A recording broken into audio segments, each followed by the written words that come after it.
düşmüş.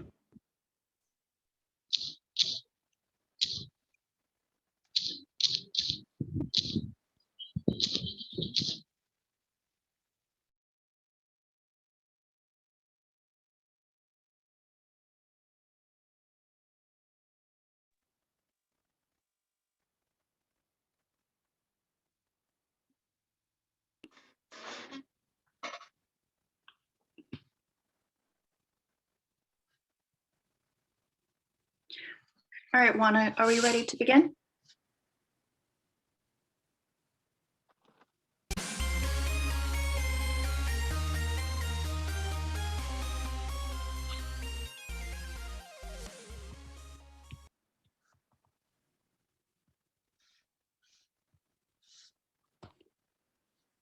Hello, everyone. Welcome to day 2 of the Capturing Data for Asset Management Online Solutions Dialogue Workshop. It's great to see a lot of you back here today. I just want to give a few reminders before we begin. We have quite another great session today, so I won't spend too much time, but just to give a few reminders on housekeeping. Can we move to those slides? So again, in case you would like to listen to the French interpretation, you can just click on the interpretation button at the bottom of your Zoom window and select French. We also encourage everyone to go ahead and a lot of people have already introduced themselves in the chat with your name, where you're coming from, and what government agency or organization you work. And another reminder is in case your name is not appearing, please update your name by clicking the participants button at the bottom of your Zoom window. And if you scroll over, search for your name and click more, you should have the option to rename yourself. We kindly ask that you edit your name to have your first and last name, and also adding the name of your agency. Some people are named as their device, so it's a lot harder to call on you in case or to address you during the session. So just a kind reminder to properly name yourself. And thank you everyone for introducing yourselves in the chat. We also encourage you to use the chat box throughout the session to make any comments or questions, and we'll have a lot of interactive polls throughout the session. So you have a lot of chance to engage with one another on the topic. And yeah, so we highly encourage you to make use of that function. And just another reminder, just like yesterday, to please turn on your videos if possible, so that we can make this workshop human and not feel like we're just speaking to a bunch of blank screens.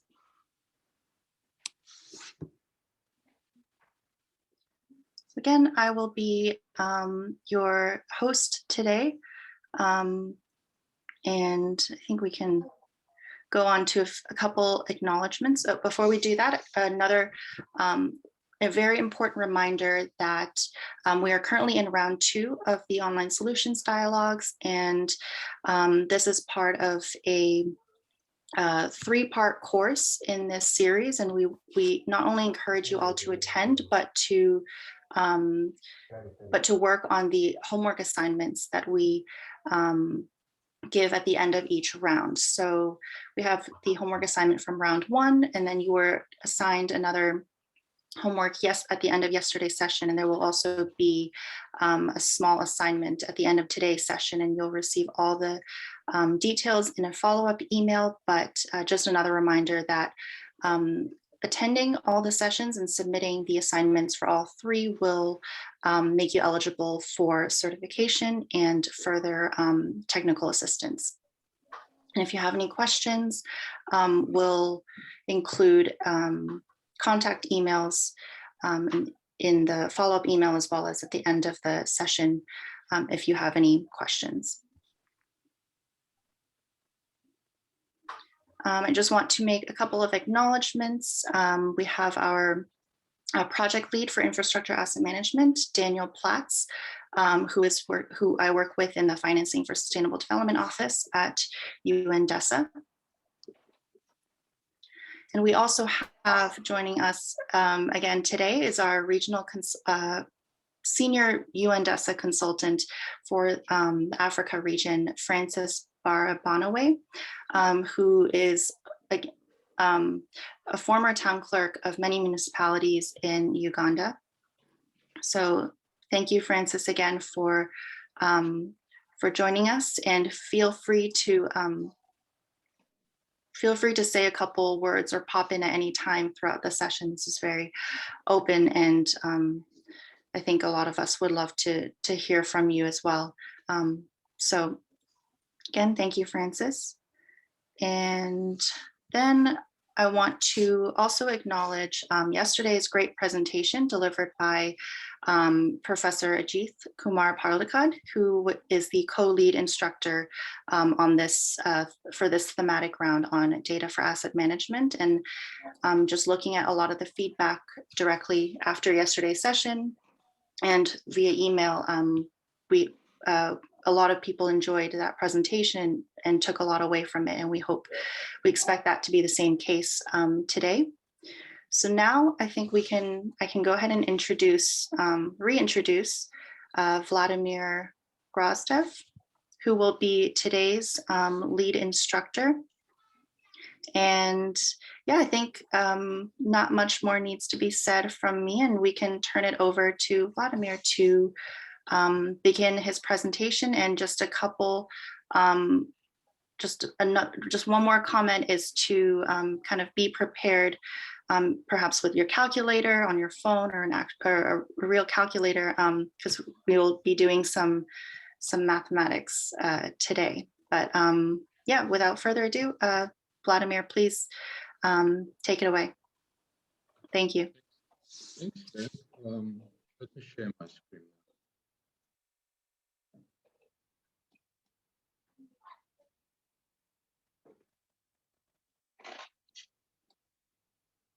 Sorry.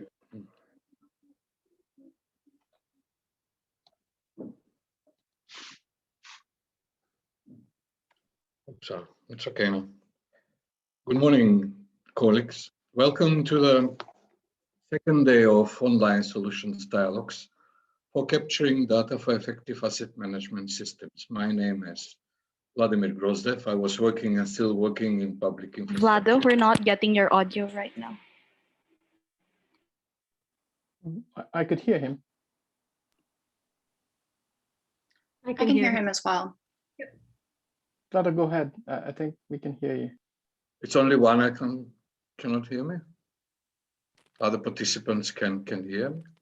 We can hear you now. Thank you. Okay, well, thanks. Again, I'll start again. Good morning, colleagues. Welcome to the second day of online solutions dialogues for capturing data for effective asset management systems. Again, my name is Vlado Grozdev. I'm coming from North Macedonia, and I was working and still working in public infrastructure investment projects as a civil engineering consultant and senior project manager since 1995.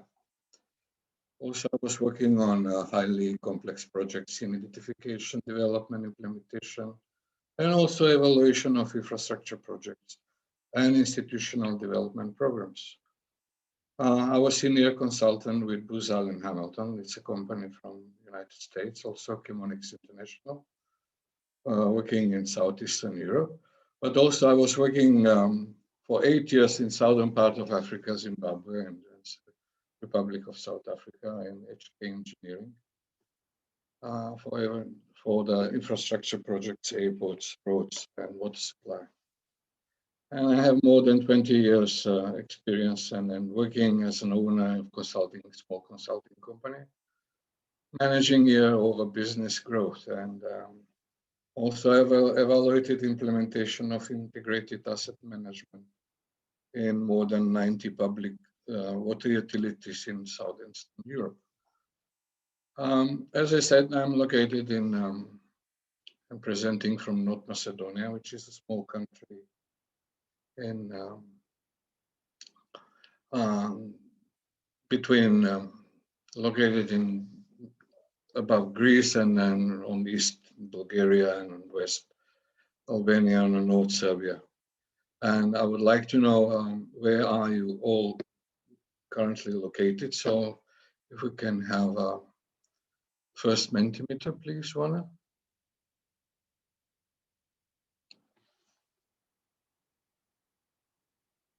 Coming right up.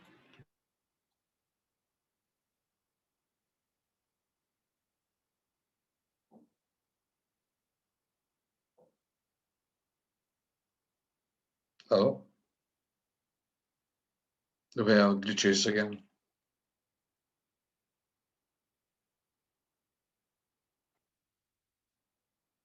Do we have problems? Okay, here we are.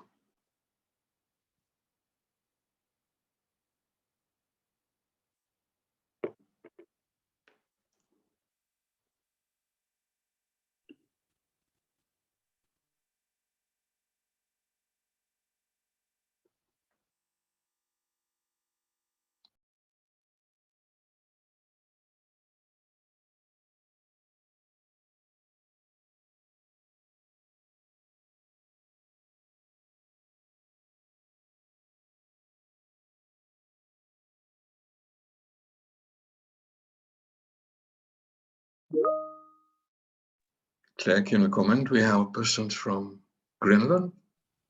Unbelievable. Yeah. Yeah, we have people tuning in from all the way from the top of the Northern Hemisphere down almost to the bottom of the Southern Hemisphere. Not to the bottom, but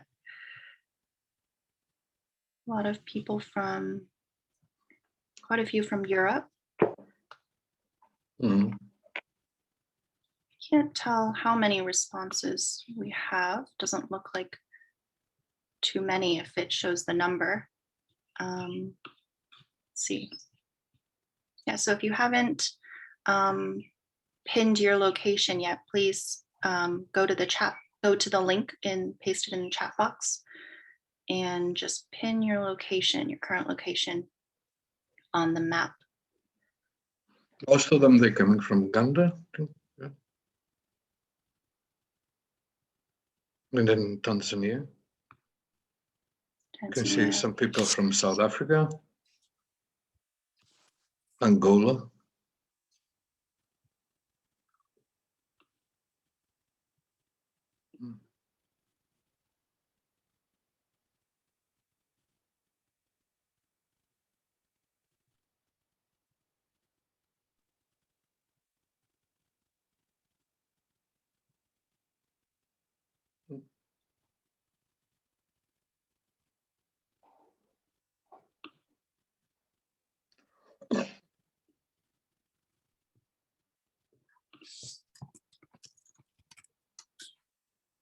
Yeah.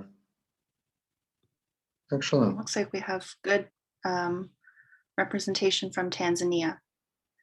Yeah.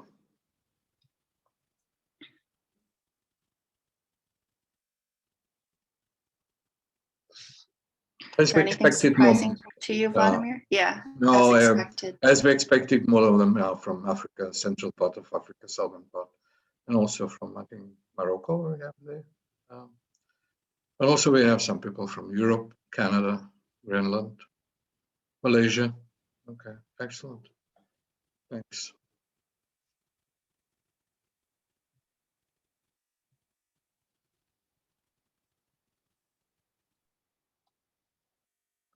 So, shall we continue now? Yes, Vladimir, please continue.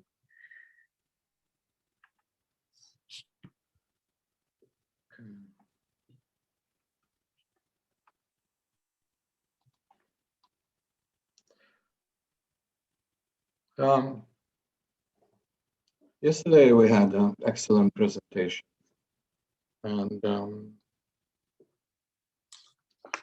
we should recap. We should remember what we have done yesterday. Thanks for Ajit for excellent presentation. We saw why the asset is very important. Asset data actually, what the data do you collect for your assets, and how to set up asset information system. Before we dive into the online solution dialogues topics today, and we should remind us what we have learned yesterday or presented by Ajit.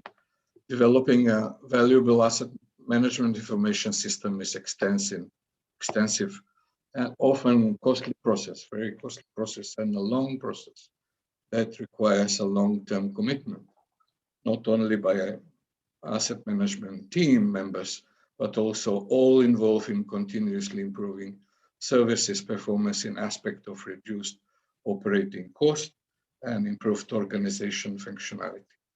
Furthermore, it's a process that requires data. We saw the importance why the asset data is very important.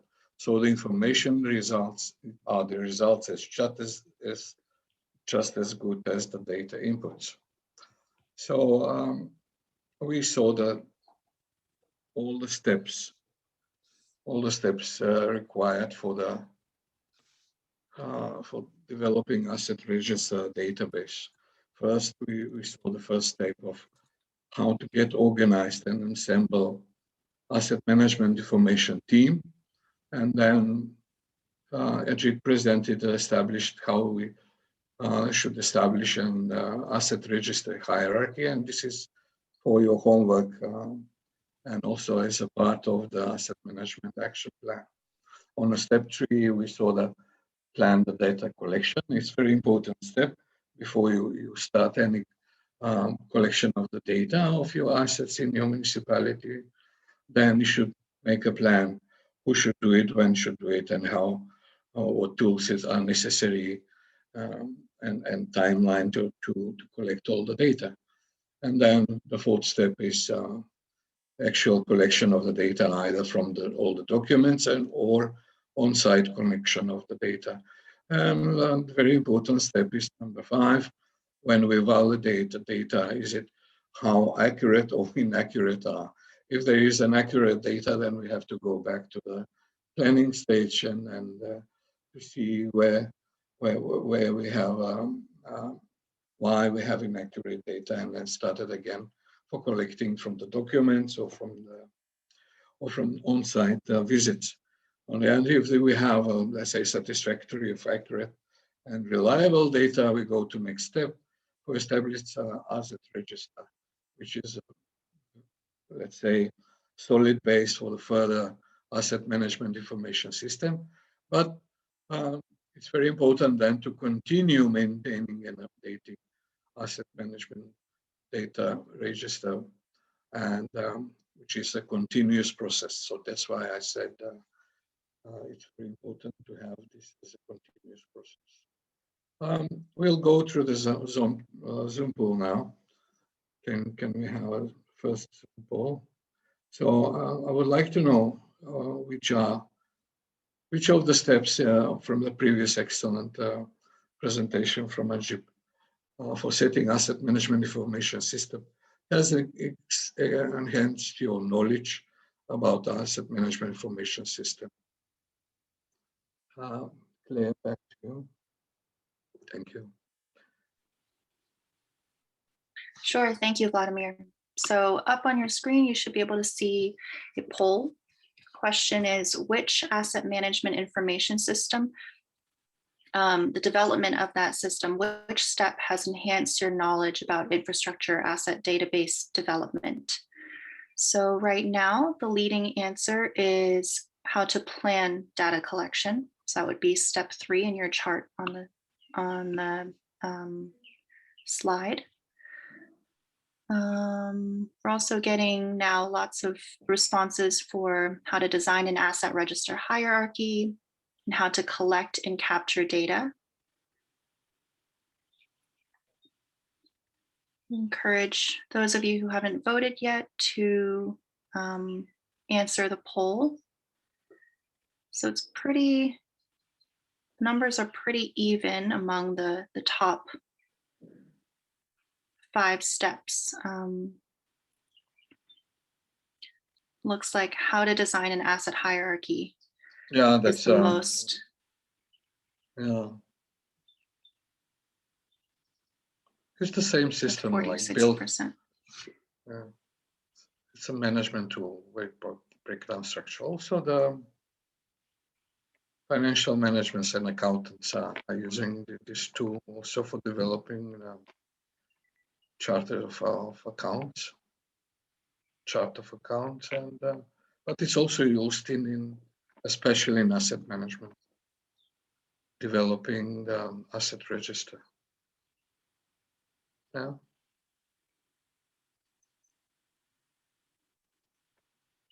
I think the exercise yesterday of starting to design your asset hierarchy for a priority asset is fresh on people's minds. Yeah, so we have about 70% of votes in.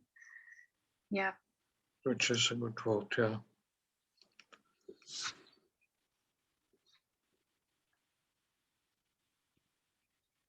Yeah, as expected.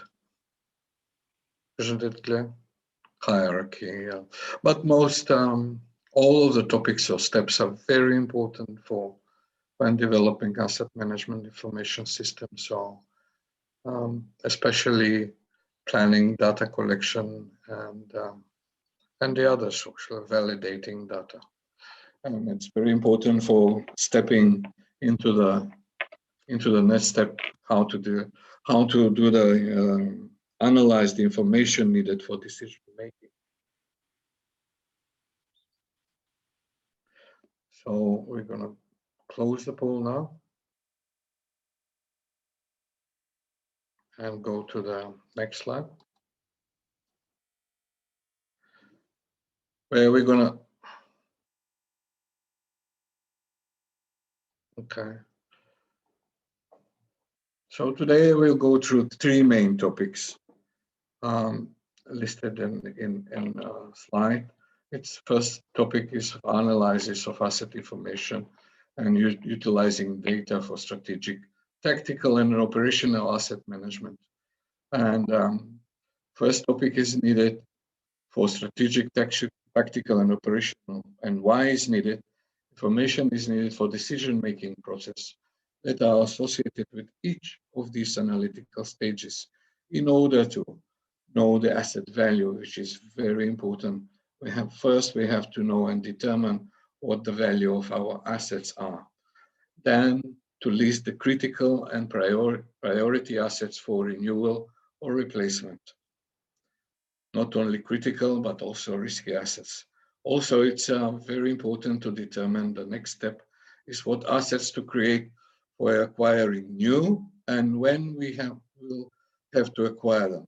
And also it's very important in case of renewal or replacement, when we have to renew or replace our assets, which are critical or risky assets. Then on the first topic, we will ensure that required performance during the asset's useful life by setting out maintenance management procedures. It's very important for the non-critical assets, which are to continue with the type of management, maintenance management procedures. How are we going to maintain our assets in the future? And on the end, it's needed for managing both decommissioning and disposal of our assets as the latest stage of acquisition cycle.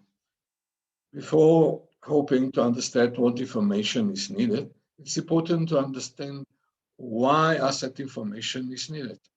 Without this, it can become a case of information for information's sake. And we don't do that. Information is needed to support one or more defined logical, local or government business process. For example, on a strategic level, information will support a strategic objectives of our plans. For example, it measures or increase municipal infrastructure level of service or drives of safety, enhance infrastructure performance, environmental or regulatory requirements. On a tactical level, this information supports tactical policy development. For example, data and information to support analysis of infrastructure renewal of roads, when to renew or when to replace, when we require new medical equipment or potable water quality. Those are technical policy development indicators, or how to define the asset maintenance intervention policies in the future. On operational stage, we need to deliver assets related to through the effective efficient scheduling for resources for maintenance. We knowing that all the public utilities and municipalities, they are short of human resources and also financial resources for maintenance of assets. But it's very important to know how the efficient scheduling should be. For example, water supply asset location data. It's needed when to perform maintenance of work on site and to see and to find exactly the pipes are needed for maintenance, or if there is a burst of pipe and losing water, potable water.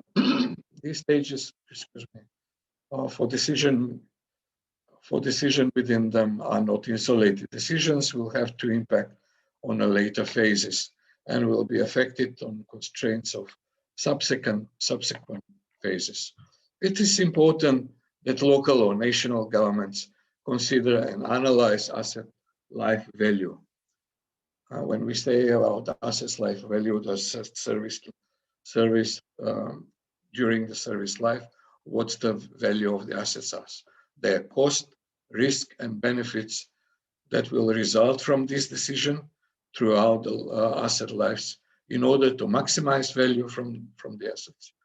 On the second topic we're going to discuss today is to see what are the composite indicators for measuring municipal development infrastructures and municipal development index. And also we'll see the appropriate key performance indicators for information quality and accuracy of data for our asset management policies, monitor and evaluate asset management action plan and financial or capital investment plan. On the third topic, we're going to see and repeat actually from yesterday what are the information technology systems available on the market and how we should start. We should start on very basic using Excel's, and that's a recommendation, Excel or very simple database software tools. And appropriate use of information technology for asset management information system can make a difference, make a huge difference and significant difference in the way of infrastructure assets are operated and managed. Even a simple software applications like, as I said, Excel spreadsheets and database software can store and perform data analysis. For today, for this presentation we have prepared together many Excel tools for, let's say, how to calculate depreciation of the assets using an accounting system. Also, how to evaluate, how to establish, how to assess the risk assets and prioritize risk assets, and also software for developing asset management plans, financial plans, and capital investment plans. So these four, let's say, templates will be presented on the end of the session. Now we have to go for the Zoom poll, please. Can we have the second Zoom poll? And I would like to know your background because we're going to have a lot of calculation today. And what is your background?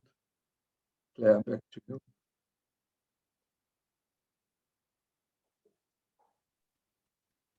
Thank you, Vladimir.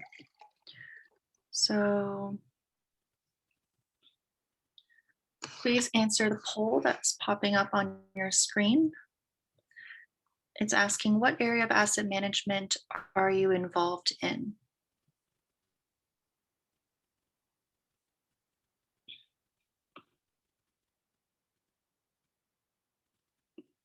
So we're getting a lot of answers with engineering, people with engineering backgrounds, work in finance, planning, about 4 to 5% each for community health, information technology, consulting, training.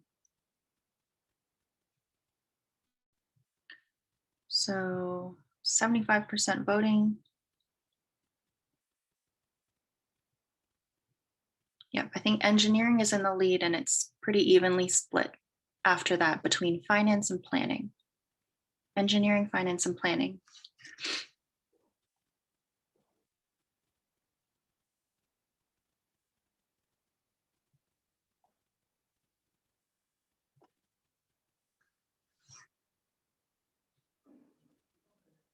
Yeah, we can end the polling now. I'm glad to see that there are a lot of colleagues in engineering, civil engineering, probably mechanical and electrical, and but also we have in planning or finance, which is the topics we're going to discuss today. But also we're going to have a health hospital examples or health asset examples and how to calculate depreciation for equipment, for medical equipment, and determine the risk assets in one hospital, in local hospital. Yeah. So thank you very much for your polls, and we can close now and move on to the next topic.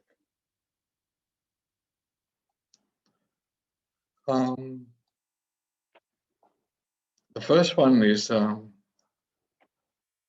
analysis for asset.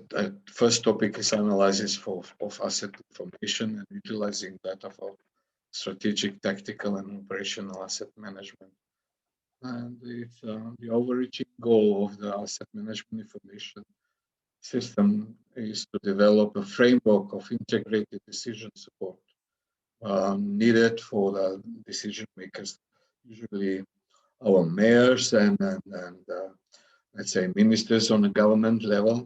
So we have to provide right information for the decision support to our top decision-making officials. When doing that, we have to take in account internal factors that will focus on reliable data. Without reliable data, we can't produce any information for decision making. The link between municipal departments, it's also needed as internal factors, how exchange of the data and information in internal municipal departments or public utilities at the local or national organization strategic objectives, risk analysis and integrated performance measurement of the organization. Those are all internal factors. External factors are our focused on relevant stakeholders, end users, and targeted communication to stakeholders, and the creation of social added value and sustainable solutions. We have to include all stakeholders in the process for developing or communicating and developing information, and communicate with all relevant stakeholders. And also we have to take into account future developments, which is with the focus on increased stress on assets. Are there an adoption of new technologies, changing demography and patterns of various asset systems and demands, for example, water demands, transport demands, healthcare and education, etc. Excuse me. Within the framework of asset management, asset valuation is used to calculate the current and future asset value, not the past, but we as asset managers, we have to calculate future asset values of our assets. This is the most and the first information needed for any asset management information system analyst. First, we have to see what's the value of our assets today. Whenever software tools or methodology is used, it must be based on past values and historical, as we said. We're talking about historical values of the assets. Then can be predicted some degree of accuracy for the future. Therefore, let's see how the asset depreciation and how it's calculated for in terms of accounting system. What is depreciation? Depreciation refers to the annual loss in value of infrastructure assets over time due to their physical deterioration of the assets, worn out of the assets. The accounting or financial definition of this term relates to the expected service life and infrastructure assets. And depreciation may be calculated on a basis of equal loss in value for each year, or as a percentage of the asset value at the start of each year, which is a linear depreciation, line 1, as you can see it on a graphic on the right-hand side. We have the asset value, which is a purchase cost on the beginning when we purchase the asset item, and we have equal distribution of the depreciation towards the time when we reach the salvage or residual value. Maybe it can be 0 or some amount, which we have to count for and estimate the value of the assets. The second line, actually, we have which is called that's the second type of depreciation, which is accelerated depreciation.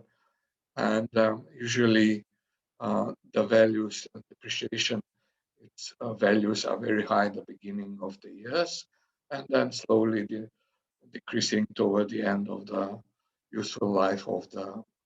And the third one is, for example, if we don't use for the long period of time, we build, let's say, the road, and we don't use it for the period of time, but calculations of the depreciation, it must be calculated because it's losing a value if it's standing and not used.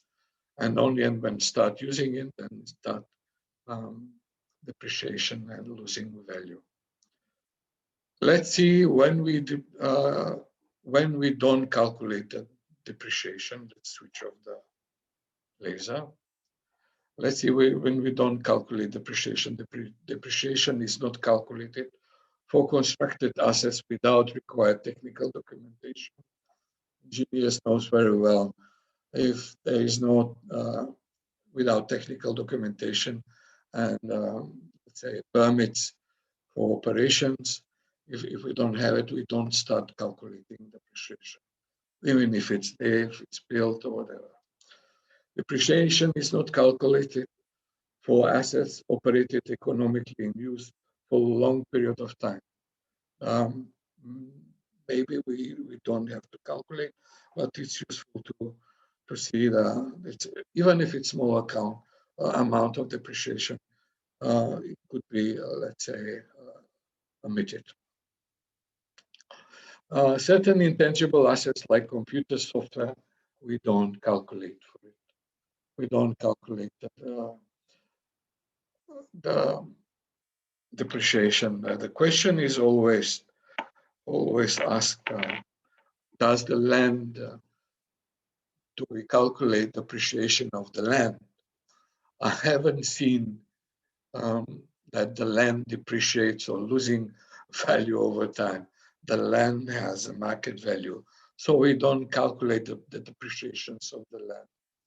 Incorrect calculation depreciation and inability to recognize seemingly improved functioning of the organization and delay to pay the actual cost of capital maintenance until the total breakdown of the infrastructure system will result in increase of accumulated expenditure. Now, let's see what do you think?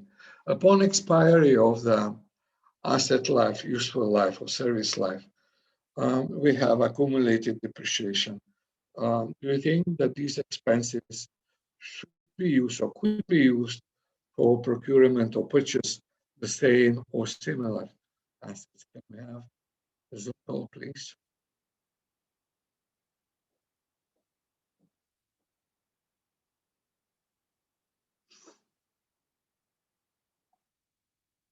Voila. Thank you. Claire, thank you. Yep, so we have another poll. It's a true or false for the statement, upon the expiry of an asset's useful life, accumulated depreciation should be used for the purchase of the same or similar asset. Is this true or false?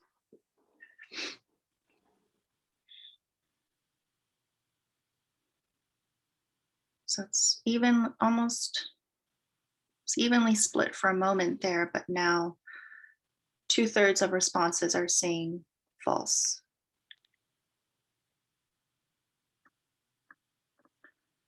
Upon the expiry of an asset's useful life, accumulated depreciation should be used for the purchase of the same or similar asset. Is that true or false?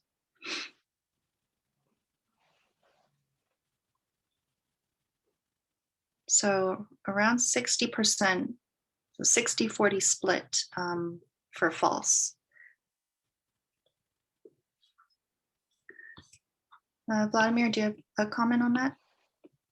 Yeah, I was expecting this these results, but if we have time, can we hear from some of the participants who says that this statement is false? To say why did they think that this statement is false? Do we have time? We can have some people explain in the chat, and if I see any response, I can shout it out. Someone has commented the funds will not be enough to get a similar asset. Correct. Not on, it's not expected, but maybe most of the part. Yes, I expected these results, and depreciation is part of the tariff or tax structure allocated for operations, which are determined, and municipalities get revenue from these tariffs or through sending bills or paying for the water and paying road tax, and during the registration of cars, let's say, it's that tariff structure, depreciation is calculated there. So it's part of the income or revenue of the municipalities or public utilities that covers depreciation costs. Therefore, it's recommendable that accumulated depreciation should be used for purchase the same or similar assets. I agree, not 100%, but let's say 60 or 70% of the accumulated depreciation saved. I mean, you can't see it, but the cash is there. It shouldn't be used for, let's say, new employments or buying a new cars for the mayors or things like that. But it should be used for future improvement or replacement of the assets. Depreciation is a process of allocating the cost of tangible assets over a period of time, rather than deducting the cost as an expenses in the year of acquisition. Generally, at the end of infrastructure asset service, the sum of the amount charged for depreciation for each accounting period will equal the original cost on the salvage value. So, there is the amount needed for the. Let me see. Let me switch on the laser. I don't know how to do it now. Okay, so.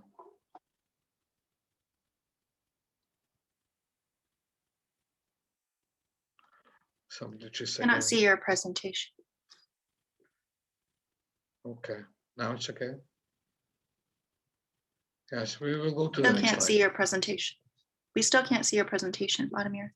Okay.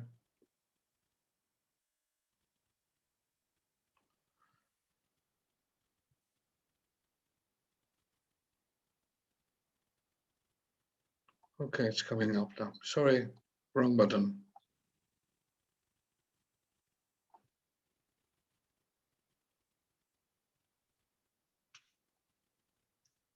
Yeah, sorry. We go to the next slide, which is depreciation methods. For financial and accounting reports purposes, there are 5 common methods to calculate depreciation, which are listed here in the table on the slides. And each will vary on complexity of factors. These methods are used for accounting purposes only. We can see the first is a straight line, which is the easiest method to calculate. Simply divide the asset basis by its useful service life to find the annual depreciation. On the second column, there is how it's calculated, what is the formula.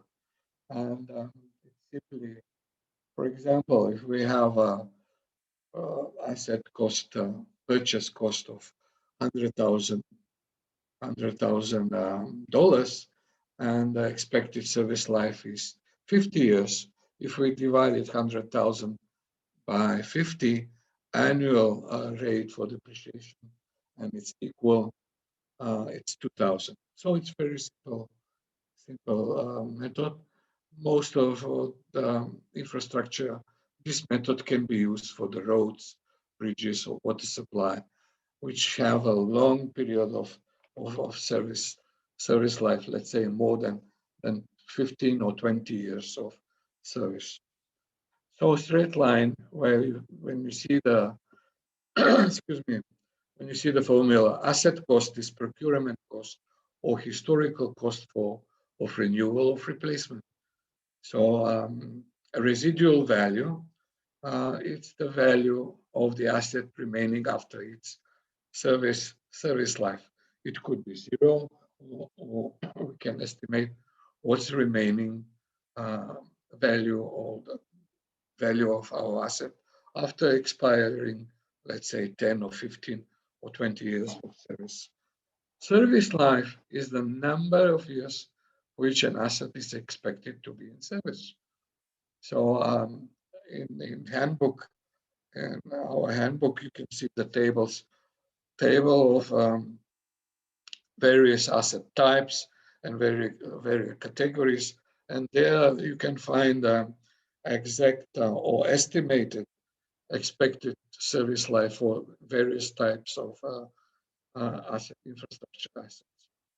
Under the second one, diminishing or declining ballast, when you can, some in the literature you can see diminishing or declining ballast marked with DB, is the diminishing declining ballast. You will take for book value of an asset and multiply it by the straight line depreciation rate. We saw how the straight line is calculated, and then multiply by the amount desired for depreciation rate. It can go up to 200%, let's say 20, 40, or whatever. For that, when we calculate double declining ballast, then we can use 200%. In a formula, book value is the asset cost minus accumulated depreciation, and accumulated depreciation is equal to total amount of asset cost that has been allocated to depreciation expense or manufacturing overhead. The formulas are, even I don't know by heart, but that's why we have access to calculate. These accelerated depreciation methods, accounting depreciation methods, are used for applications of infrastructure assets like ambulances or trucks, or X-ray machines or medical ventilators. They're using the value very quickly in the beginning of the year. And double declining balance usually is used for computers, laptops, mobile phones, and things like that, which they use very quickly on the first or second year of using these assets. And there is another one which we can use for, excuse me, for the roads and bridges or water supply system. It's called sum of the year's digits, which depreciation is also accelerated depreciation method, allocating the higher amount of depreciation to the year at earlier years and then of service life and lower amount towards the end. It is also, but this also can be used for assets to a long period of service life. It's recommendable for using this method for, let's say, our infrastructure, roads, bridges, than straight line. But it's more complicated. Very calculating by calculator, it's very difficult. Whereas some of the year's digits, how it's calculated, which is we use the service life of asset, which is n squared plus n divided by 2. For example, if we have a service life on an asset 10 years, 10 years on square is 100 plus 10, it's 110 divided by 2, it's 55, which is digits, the service sum of the year's digits. And then we multiply that for the first, second, and third year plus the multiplying with the book value from the previous year. And on the end, it's very interesting and very accurate method for some of the units of production where we have assets where we can see the production when we use for equipment, medical equipment, or windmills, let's say, wind power stations, and let's say trucks, where we can find or know the units of production. Where the other 4 methods use depreciation using time to estimate how much value an asset has lost. The units of production depreciation method takes into account the amount of activity of the asset, actual expenses during the year. For example, we know how much kilometers our truck or ambulance vehicle has passed for 1 year, and then we calculate it. The units of production depreciation method, it's useful for assets that are greatly affected by physical use or output. For example, during this pandemic, we can know and predict, let's say, if we're using respirators, heavily used, we are using heavily respirators in the hospitals, and depreciation of the value and usefulness of the respirators, they drop suddenly after 1 or let's say next year, or almost we have to procure the new ones. Now we can see what are the advantages and disadvantages between these accounting methods. Let's say service line and sum of years depreciation. Advances for all the straight line method is because it's very simple. The simplicity of this method makes it easy to understand and apply. And as we said, it's very easy to calculate, even on the calculator.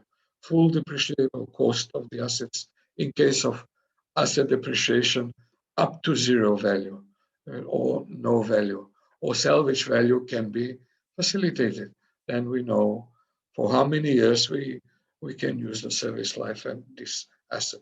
Some amount of depreciation charged in the profit and loss account, P&L account, every year makes it easy to compare the profits of our municipality for different years, net profit probably, and use this cash for future investments. This method is useful for assets whose usage is consistent every year. And as you can see on the chart here, if we set our tariffs, for example, is measured on the average amount of life, then we know how much the tariff should be and accumulated depreciation. That's one of the advantages also. The method can be easily applied for the long-term assets or assets with a long service life. This disadvantages of the straight line method is when the comparison of 2 years is done for of an asset. This method does not reflect accurately difference of the level of service of the asset. For example, if I have one road and used by vehicles and traffic for 1 year, doesn't reflect for the next year. So this method doesn't reflect accurately the difference of the level of service of the assets. Also, disadvantages is matching the cost of revenue is not necessarily when this method is used for long-term assets. Also, there is tariff setting differences. For example, for some of the years, when we have here, you can see on the first year, if the tariff setting is in between 5, let's say, on each period of 5 years, then it's more suitable to use some of the the depreciation method, because we're gonna use this amount in our tariffs, for example, 5 years and the next 10 years. So that's why it's more suitable to use this depreciation method than the other one. But as I said, both are that can be used for the roads, bridges, and let's say water supply systems. Depreciation accounting method, declining or double declining balance, is from financial accounting perspective. The advantages are that declining balances method makes sense for assets that lose their value very quickly, like new cars or other vehicles or medical equipment. For these assets, reducing balance depreciation better matches the depreciation expense with the actual decline of fair market value. For example, we know on the first year that vehicles they lose money, they lose value very quickly in the first 5, let's say, years. But on the end, we can see it's after the 5 years, we can see, and we compare the book value and the market value, we are close to the real values if we compare to the market value. Double declining depreciation method is accelerated depreciation method, where the depreciation expense increases with the age of assets very quickly, as we can see on the slide here on the first year. If we have a, let's say, motor computer or a laptop, or let's say a mobile phones, and then depreciation on the first year it's quite high. Also the second, but towards the end it's very, let's say after 5th or 4th or 5th, the value of these assets are very, very small. So either we dispose them or sell them. Disadvantages are the for both these methods a heavy amount of depreciation in the first years. So quite often most of the assets, let's say computers or medical equipment, are used consistently over their useful life. Thus, depreciation of them as an accelerated rate that does not make sense. For example, we use computers for more than 5 years on medical equipment. Maybe we can use for a few more years, but then use consistently, that doesn't doesn't appreciate or doesn't accelerate trade does not make sense. Further, it does not reflect the actual use of the asset. We can't see it. The formula to obtain the rate depreciation can be applied only there is a residual salvage value of an asset. Excuse me. For all these four, let's say, methods, we are lucky that the Excel has a formula, so we don't have to know by heart. Simply, there's a formula, SL, and then for, let's say, for straight line SL, and there is a formula and explaining the Excel how it can be used. Also for all of them, except for the next method, the fifth one, which is sum of the units of production. And we have an example here, for example, if we have in our 2010, our local government has invested in a wind farm that cost very costly of 300 million with installed capacity of 200 megawatts and to produce the estimated total of 550 gigawatts an hour for the period of, let's say, 25. How to calculate?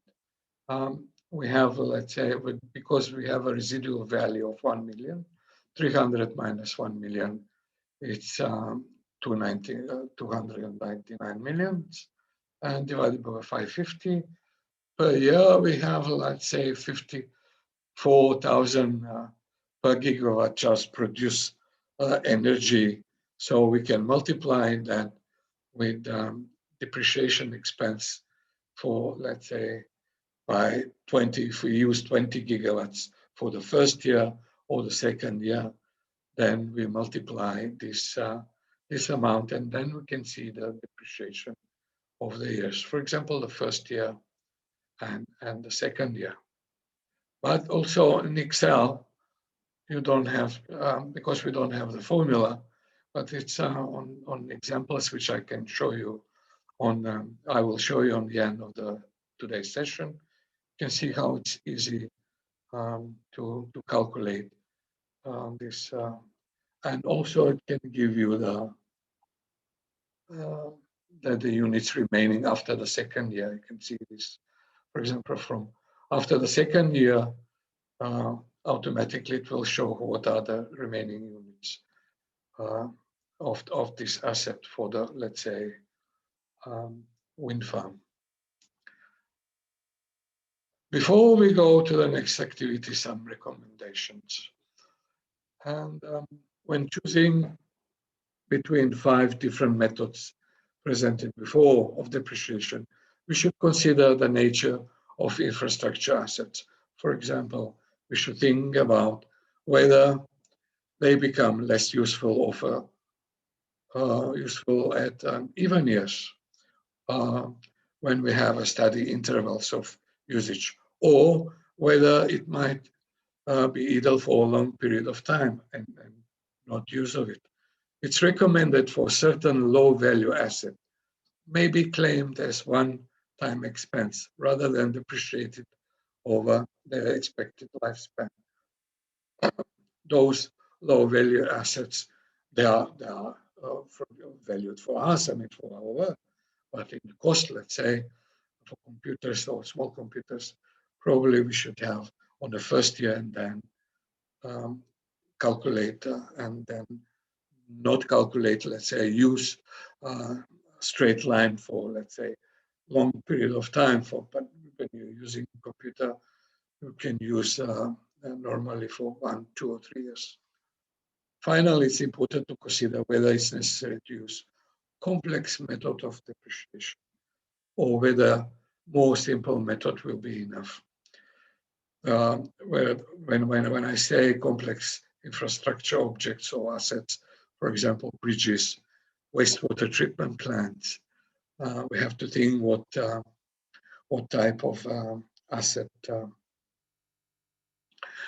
depreciation it will be useful, might need it to be used for most accurate depreciation method. And it's also important to consider covering the operational and maintenance costs. We saw that many of you said that depreciation, accumulated depreciation, shouldn't be used for procurement new, but also or similar asset. But this tariffs also will cover our operational and maintenance costs. For example, on average, depreciation cost on waterworks at public utilities are estimated around 30% of the annual cost of the, let's say, operational costs.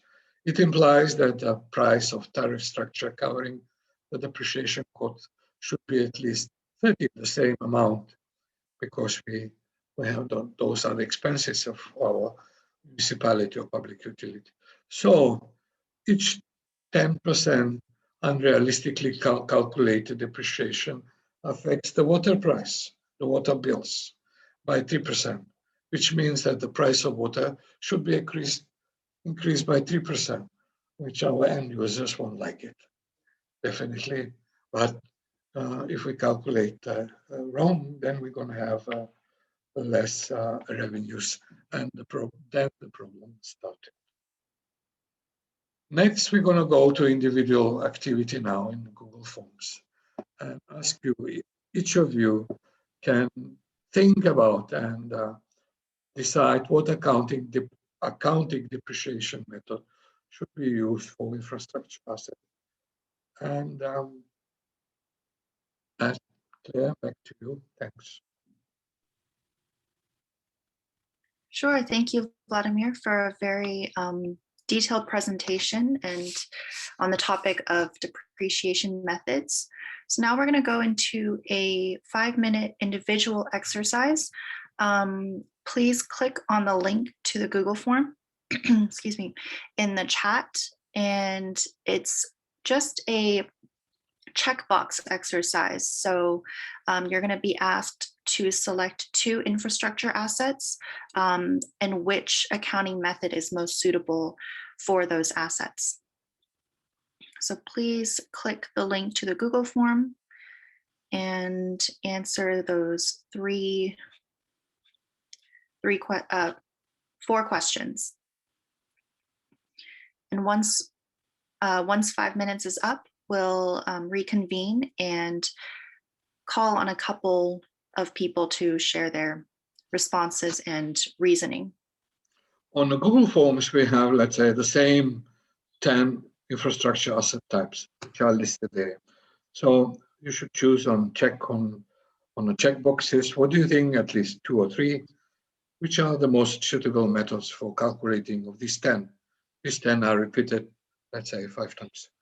So what do you think? What is the most appropriate method for these 10, let's say, infrastructure assets which we listed there? Thanks.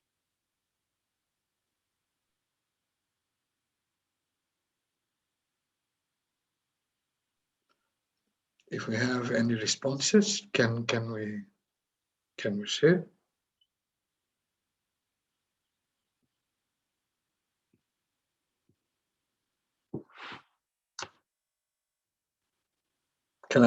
Shall I stop sharing my screen? One. We're still waiting for responses to start coming in. Okay, thanks.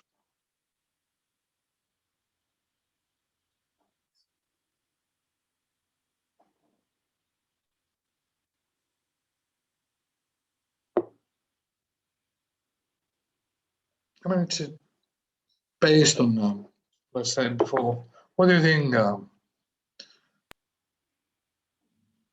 Yes.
Are we having problems with receiving responses from the?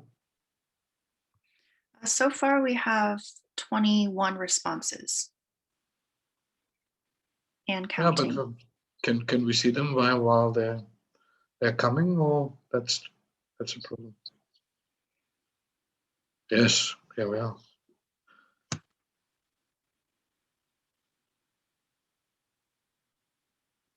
Most of them, yeah, straight to them.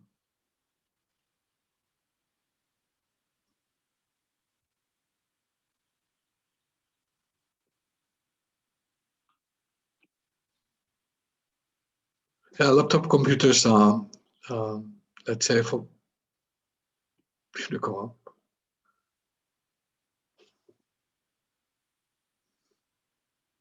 Okay, straight line methods are for the, let's say, roads, which is correct. And I don't know, medical respirators are used for that.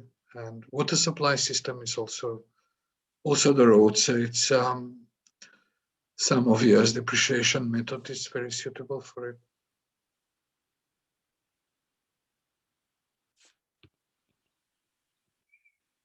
I think we accidentally lost the responses screen.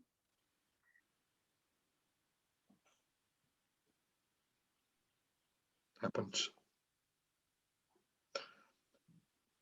Anyway, thank you for. Do we have time? Yes, we can see them. Interesting to see the accelerated depreciation methods like declining or double declining balances. Laptop computers are expected, yes. And let's say X-ray, of course, X-ray units, they lose value very quickly. Medical equipment also, yes. Some of the units of production, the solid waste disposal vehicles, which is correct also for the, which is the second one, I can't check. Yes, for the trucks or for the vehicles, but we should be very careful when using some of the units production. Let's say it's not the same if you don't have a, let's say, perfect condition for it.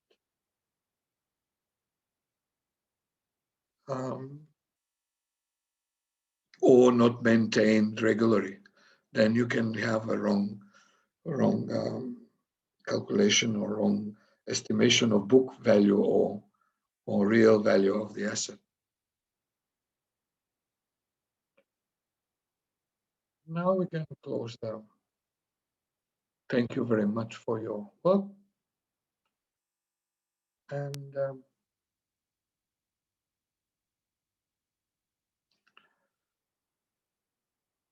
we can go to the first breakout, virtual coffee break for 5 minutes now. Thank you very much for your work. And feel free, stretch your legs and have a cup of coffee. But you have opportunity to introduce yourself in the breakout rooms and exchange contact information. Claire, back to you if you want to say something and advice. You can share the breakout rooms now, like yesterday. Thanks, Vladimir. Yeah, you pretty much covered it. So we can have a short 5-minute virtual coffee break. We'll put people into breakout rooms. And if you want to introduce yourselves, feel free. And you can also answer a fun question. If you could speak another language, what would it be? So Juana, we can go ahead and put people into breakout rooms and we'll come back in 5 minutes. Thank you.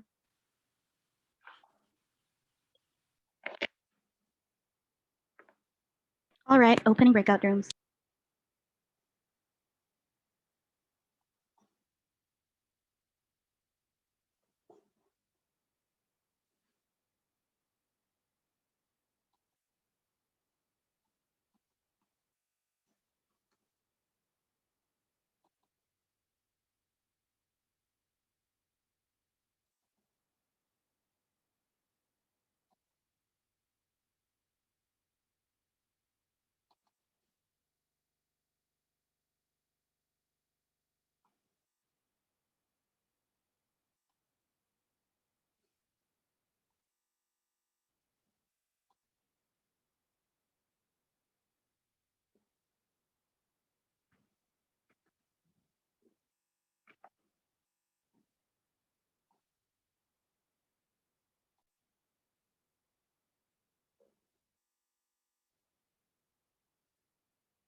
Hello, welcome everyone back to the session. Hope you all had a nice break. I think we can go ahead and resume the session. If you guys would like to, as several of you already have, put your responses to our fun question in the chat. We're getting some people saying they would love to speak French, Spanish, Mandarin. Yeah, so as those answers come in, Vladimir, please feel free to continue your presentation.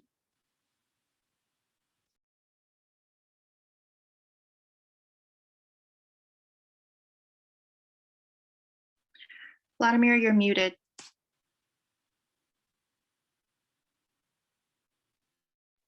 Sorry, thanks, Claire. Too many screens to see. And okay, thanks. Welcome back to plenary. We move on to asset valuation and see the other methods and what are they. It's not only the accounting methods for calculation of the depreciation and value of our asset. Local governments usually keep the value of their assets in their books with certain data such as acquisition or procurement value at the time of the acquisition of acquiring the data, depreciation value and net book value. Those three usually they keep it in their books, financial books. But the question is the net book value represents the real value of the? No, net book value, accounting value, does not represent the real value of the asset. Sometimes it leads to calculation of the underestimated value of depreciation. So asset valuation is very crucial for decision makers in order to make a final decisions, but they have to know and be aware of the real remaining value of infrastructure assets, not only the current value of the assets, but also the future and remaining value of infrastructure assets. Why it's important to know the real value of the remaining value of the assets, because to determine the remaining value of the infrastructure assets to assist management more efficiently to maintain. It's for maintenance purposes, for decision making in case of sale or disposal, or do we need to renew or replace our assets. Infrastructure assets, in particular, civil engineering, my field, type of infrastructure such as roads, railways, water supply, sewerage networks, storm drainage, etc., are operated by municipality, by public utilities or national agencies. And assets require modification to the asset management evaluation process. It is assumed that the local or government authorities asset valuation should be derived on a basis of ongoing concern and continuous process by which the economic value of the infrastructure should be calculated. There are three basic methods of asset valuation, which is historic cost, which we saw previously. Generally speaking, it's the accounting method, replacement cost, and net salvage value. We're going to discuss more today about and see the replacement cost method. And we saw the historic. These two probably we're going to compare, and the net salvage value. What is it? Net salvage value is defined as the reference between the cost to replace the asset and the cost to renew or rehabilitate or reconstruct the asset. In broad terms, there should be a certain degree of equivalence and compatibility between all of them. And this choice between the methods should be largely determined by practical data availability considerations. If we don't have reliable data, none of the methods could be useful. When calculating the current or past value is relatively straightforward. The difficulty comes when selecting the right asset valuation method. What will be the useful project or future asset value using the known methods? What are the historical in relation to replacement cost methods? The two most commonly used methods for asset valuation are historical, which we saw accounting, or the book value, and replacement cost. Both of these methods are backward looking for the historical cost, in that rely on the historical cost for the construction, rehabilitation, and maintenance of the assets. We check the records of the plans and the costs of rehabilitation, maintenance costs, and so on. However, this historical method, like a straight line or declining balance or sum of years depreciation method, use the original procurement cost. As you can see, they use how much we, as a basis for calculation, use the procurement cost. And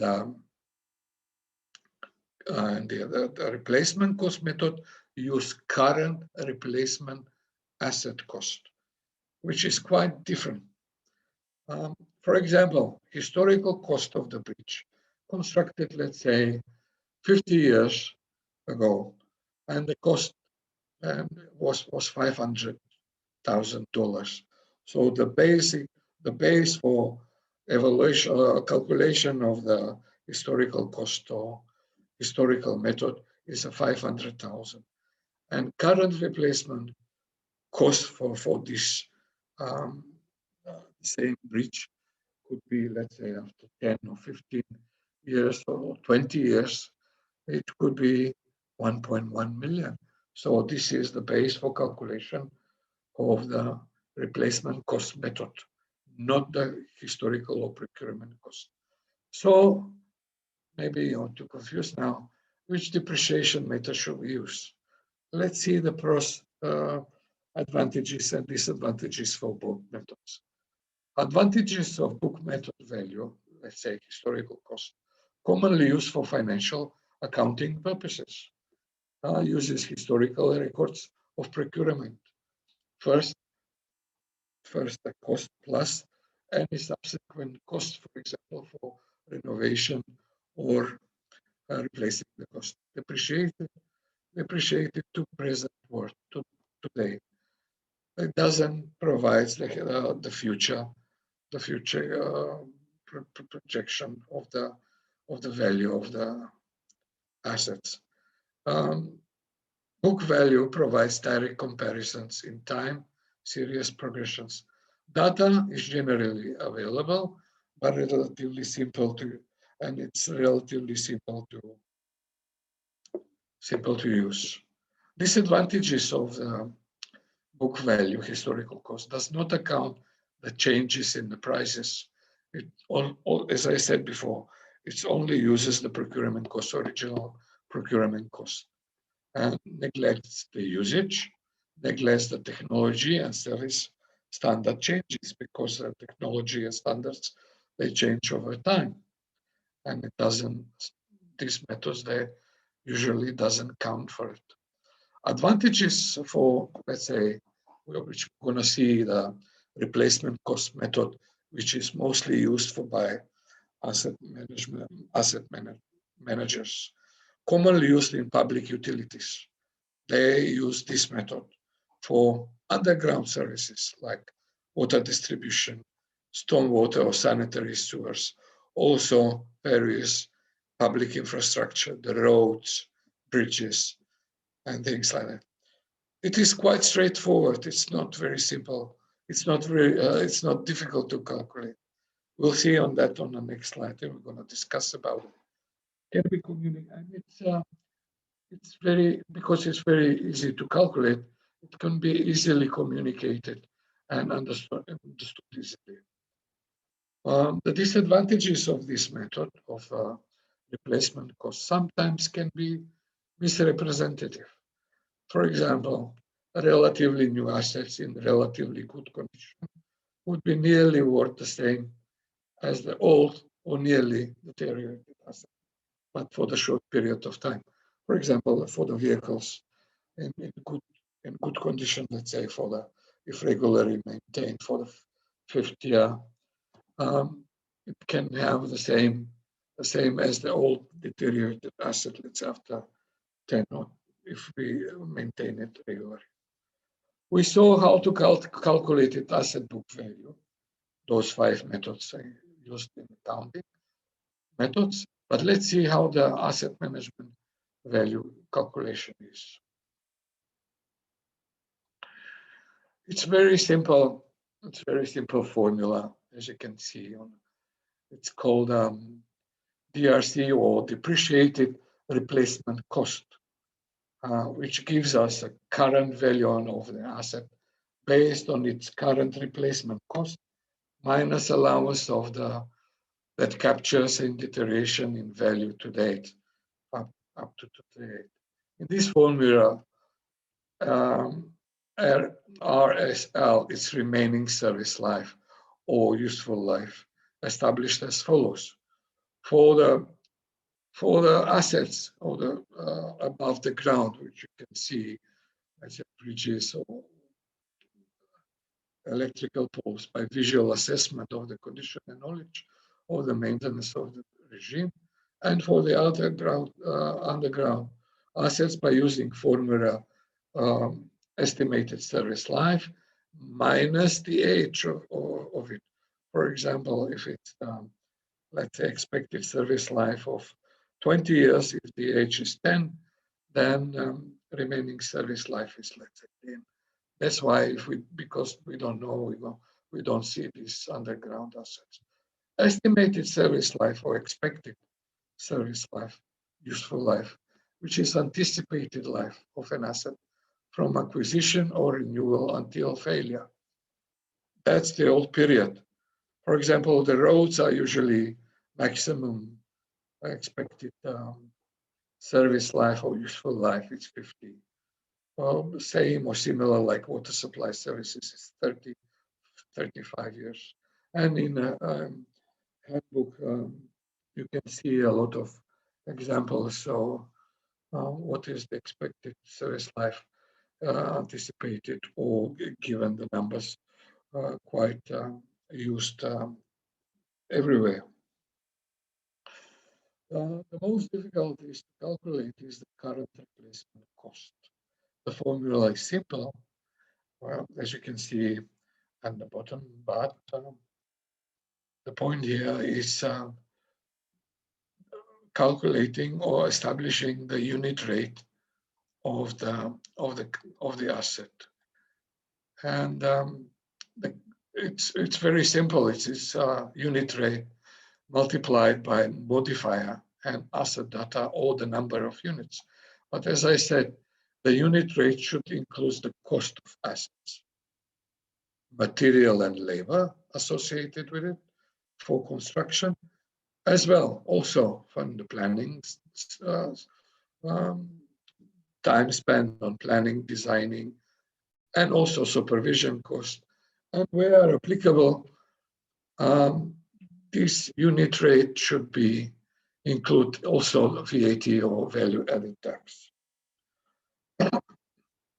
To calculate the current replacement cost of an asset, first we need to know the unit rate on all the cost per unit to replace the assets, and the unit rate might be the length, let's say, of the road, the area per square meter, the cost per square meter or per length per 100 meters of the roads, or quantity. Let's say we need to know the current cost of the vehicle, let's say ambulance, what is the current market price.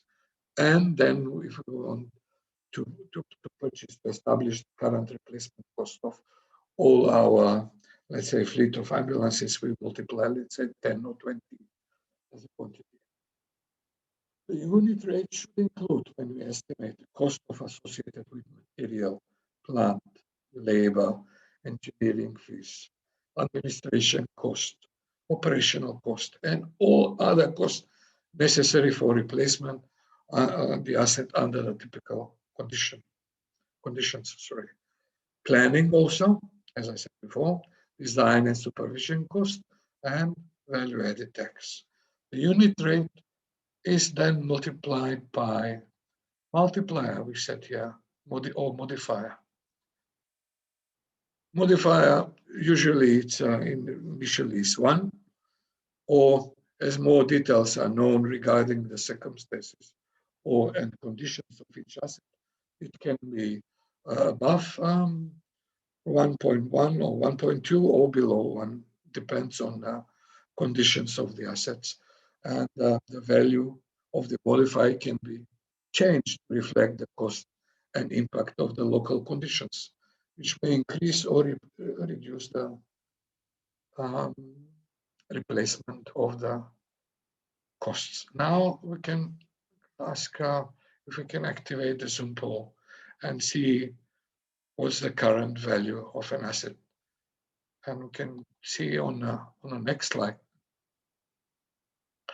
what is the current asset of an value. For example, if I have an expected service life of an asset of 25 years, as it's shown on a graphic here on the right-hand side, let's say from 1 to 25. Now we are currently at year 20. Then remaining service life is 5, okay?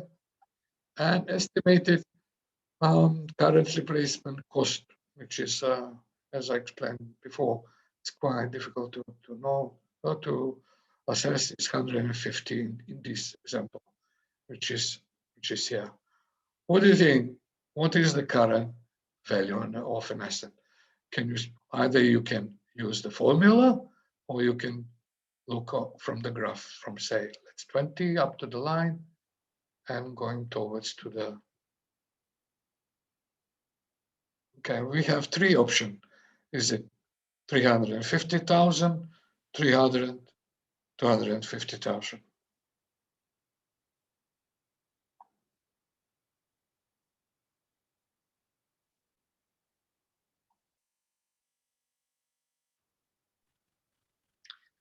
Claire? Hi, Vladimir. Sorry, just before we get to the poll responses, there was a question in the chat asking for clarification on the modifier.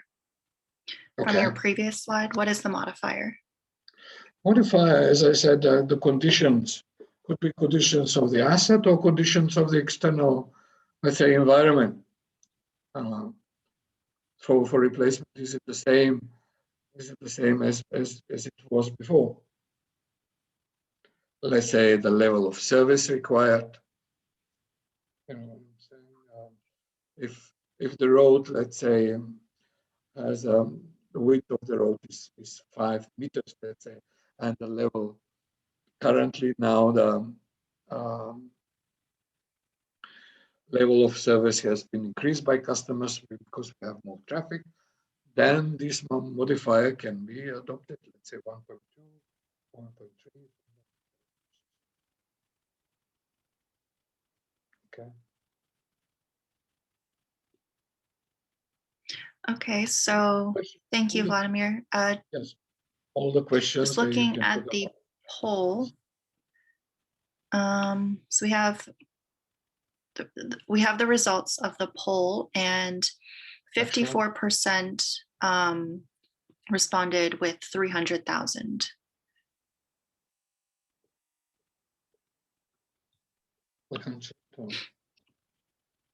Can't see the results. You said 30%, so 54. 54%. It's interesting how the others they have calculated, but you can use the formula, for example, for the current value. Remaining service life divided by estimated service life, which is 5 divided by 25, which is 0.2, and multiply by 150,000 will give you exactly 300,000. Probably the others they were looking on a graph there from the slide, which is very difficult to estimate from the graph without using, but here we are close to there, but exact value is 300 by using this simple formula here. Thank you very much.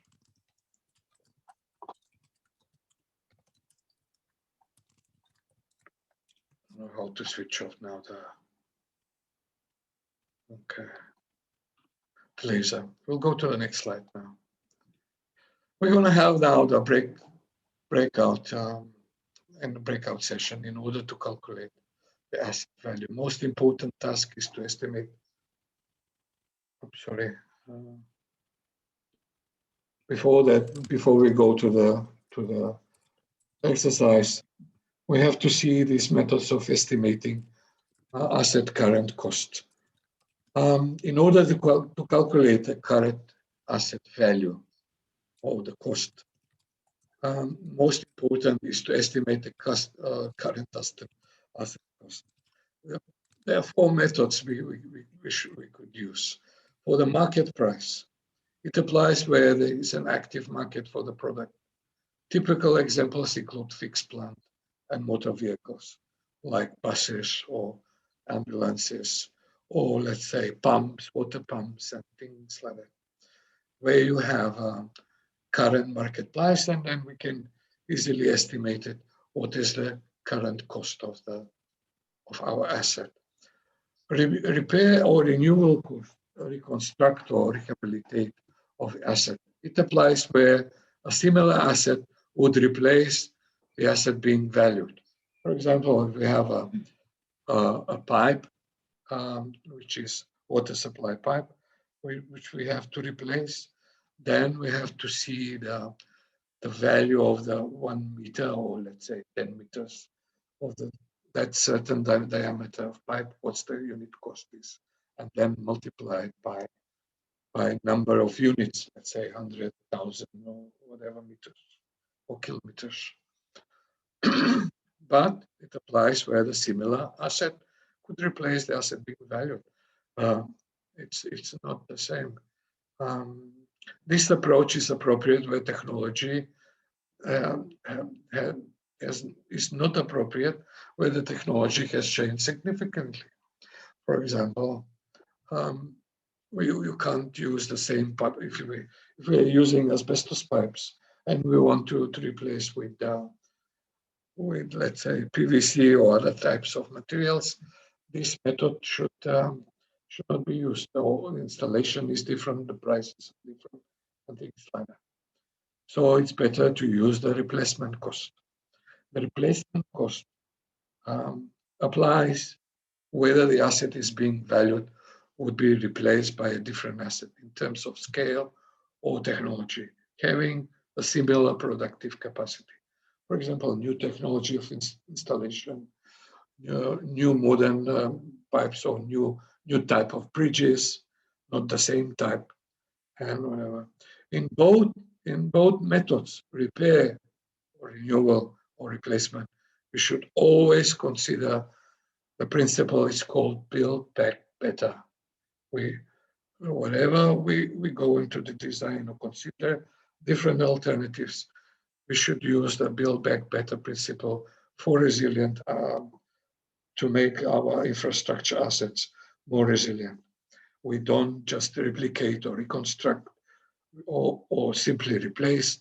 We should think about what other measures should be taken or methods to be used to estimate asset cost, but to make it better than before. There is a recoverable method. It applies to assets which are not in use. This method estimates the current cost by reference to the net present value of the future cash flow expected from the sale of an asset. It's only applicable for assets which has a competitive market where you can sell it or, let's say, dispose it. For example, if the municipality builds a new office building, then if there is a market, for example, and NPV present value, it's lower than the future, then is there a general market exist to recover to recover the amount spent on a building. Can we sell it, or just can we leave it as it is? And we should think about divesting. Divesting, it is not here on the slide. It's about assets which we pay. Let's say our expenses are, operating expenses are very high, and we don't use the asset, let's say the building, but we have to pay for electricity, water, whatever, all the people who are, let's say, safeguarding the building. So operating costs are very high. I mean, and we are not using it. So we should think about, shall we divest it? There's some examples in eastern part of Europe where army barracks are not used, let's say on a national level, the Ministry of Defense doesn't use them. So they divest these huge buildings and plots, for example, to the local governments, which can be used for, let's say, economic development, local economic development, and transferring into the, let's say, business hubs, or maybe construction of new houses and things like that. So we should think about also divesting on national or local level. If we have a building which we are not using, but paying for the building, but we can give it to a non-governmental organization in our municipality so they can use it and maintain it in the future. Now we can have a breakout and see what do you think, what is the most appropriate method for estimating asset current costs? Cost, we're talking, not value, using these 4 methods. And Claire, back to you if you can explain the. Sure. Thank you, Thanks. Vladimir.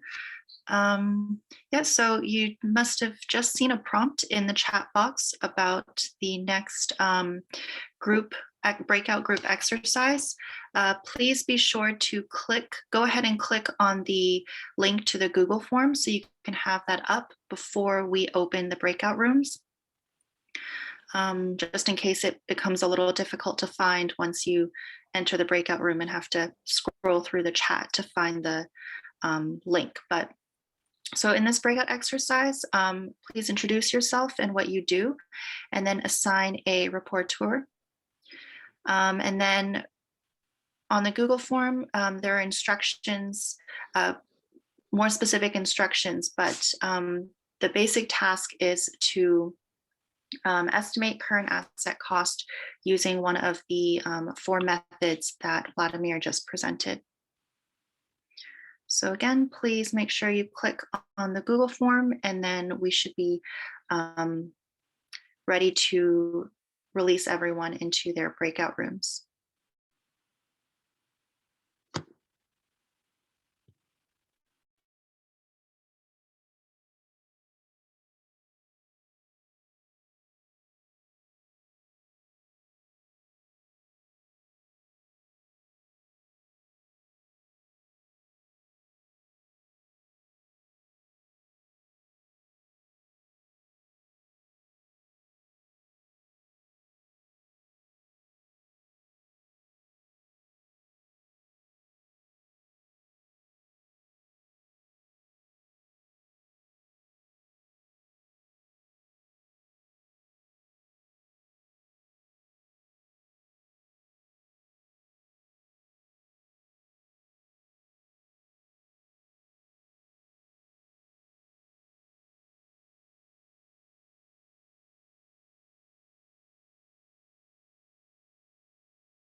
Do we have responses now? Can somebody would like to present the results of the work during the breakout session in your room?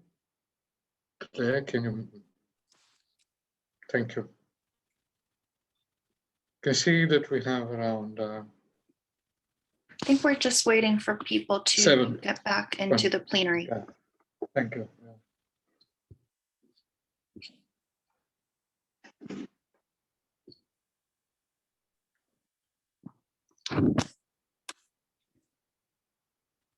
Oh, 78. Only.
Welcome back, everyone, to the session. I hope you all had a good discussion in your breakout room. So we have around 36 responses to the form. So I would like to call on 1 or 2 people to share their responses. How about Turyahibwa Hani, who was in room 5. We're going to ask you to unmute if you would like to discuss your response.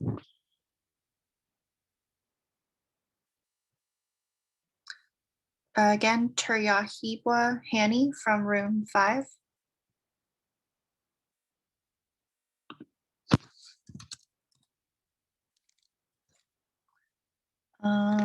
If you're not available, let's go to room 2, Dase Susuka. And you'll be asked to unmute yourself. Please, please speak up if you're there.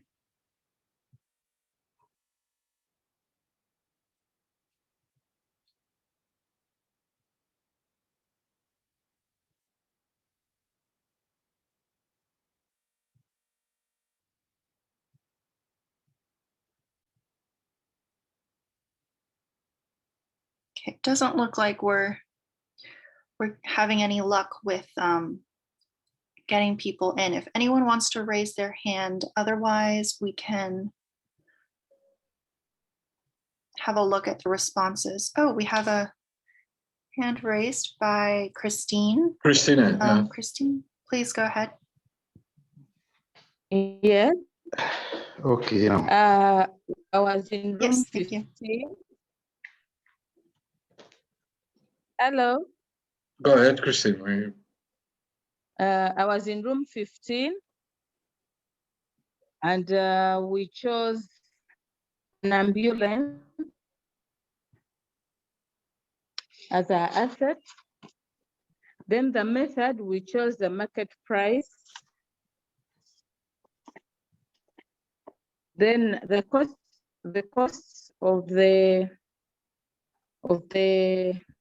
assets was 4,054. So that was the amount that we considered for ambulance. Okay. That's the unit price, isn't it? Or you multiply by needed, let's say, number of ambulances in your municipality or your country. Can you hear me, Kristen? Okay.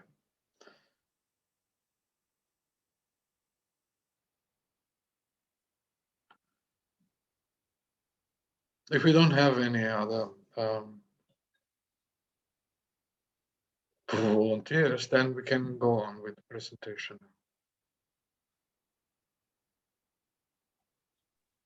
Yes, let us move on. Thank you, Christine, for sharing.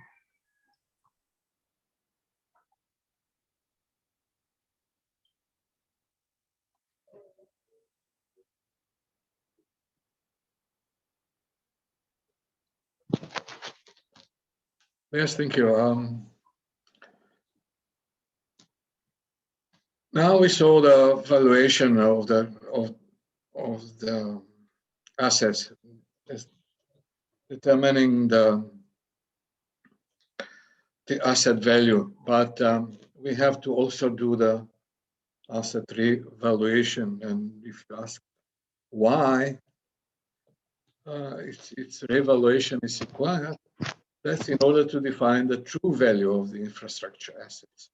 Revaluation of fixed assets is an action that is required to accurately describe the true value of the infrastructure assets in a municipality that the municipality owns or operates. They should be distinguished from planned depreciation, where the recorded decline in value in assets is tied to its age. A revaluation model means that the asset is carried out at the relevant amount, being its fair value at the date of revaluation, less subsequent depreciation and impairment, provided that asset fair value is based on its condition, performance, and value of the assets, then can be measured reliably. Once the revaluated asset, the asset is carried out or the value is carried out at revaluated amount, being its true value of the asset, and then at the date of revaluation, the less subsequent depreciation and impairment. Municipalities need to implement ongoing activity for updating the asset registers, as we saw yesterday. That's a permanent task for it, and of asset registers to ensure that the information they are producing is accurate and up to date. That's why we need to reevaluate in one period of time. If you ask me when we should do it, valuation of the asset is not mandatory at the end of every financial year. Excuse me. Frequency of valuation depends on macroeconomic or situation in each country or market changes. Also, each municipality independently define more precise criteria and defines the deadlines for performing the evaluation in its rule book for accounting or rule book for asset management, if they are using it, but should be used. This means that the municipality will accept the fact that the bookkeeping values of the assets are not in line with their fair value, which very usually it happens anymore. And there are other recommendations from financial experts and auditors that municipalities or public utilities should reevaluate their important assets every 3 to 5 years. Once municipalities should establish efficient asset management system, valuation of assets will be performed routinely each year. That's been done in, let's say, like in Australia, Canada, municipalities there. That's routine work and perform every year evaluation. However, then the process of evaluation would not be as complex as before. Once you start it, you can do it every year, and then you have excuse me, accurate data or accurate value of your asset. Due to accurate asset database, you have accurate data in your database, registers, and asset classification. The question is, who should do it? Who should be authorized to perform the evaluation? According to international accounting standards, the evaluation or revaluation of the land and real estate is done by certified appraisers of a court expert witnesses or respectively. But in process of evaluation of municipal infrastructure assets, property, plant, equipment, and other infrastructure assets, there is no such standard to be applied. So evaluation, assessment, and evaluation of municipalities may be conducted by competent team of professionals familiar with the assets, their municipal function and environment. This can be of the part of the maintenance, engineers, design department. Those are the experienced who can perform the evaluation. In any case, all the types of assessment should be done by experienced professional experts with respect to their significance for assessment. If there is no such an expert within a municipality organization, then it can be outsourced or contracted. So I'm sure that neighboring municipalities on a national level can find very easily the experts who can perform the evaluation of the assets. For example, if there is on the next slide, if the one pump station is constructed in 2010 in your municipality with a construction value of $120,000, the residual value here,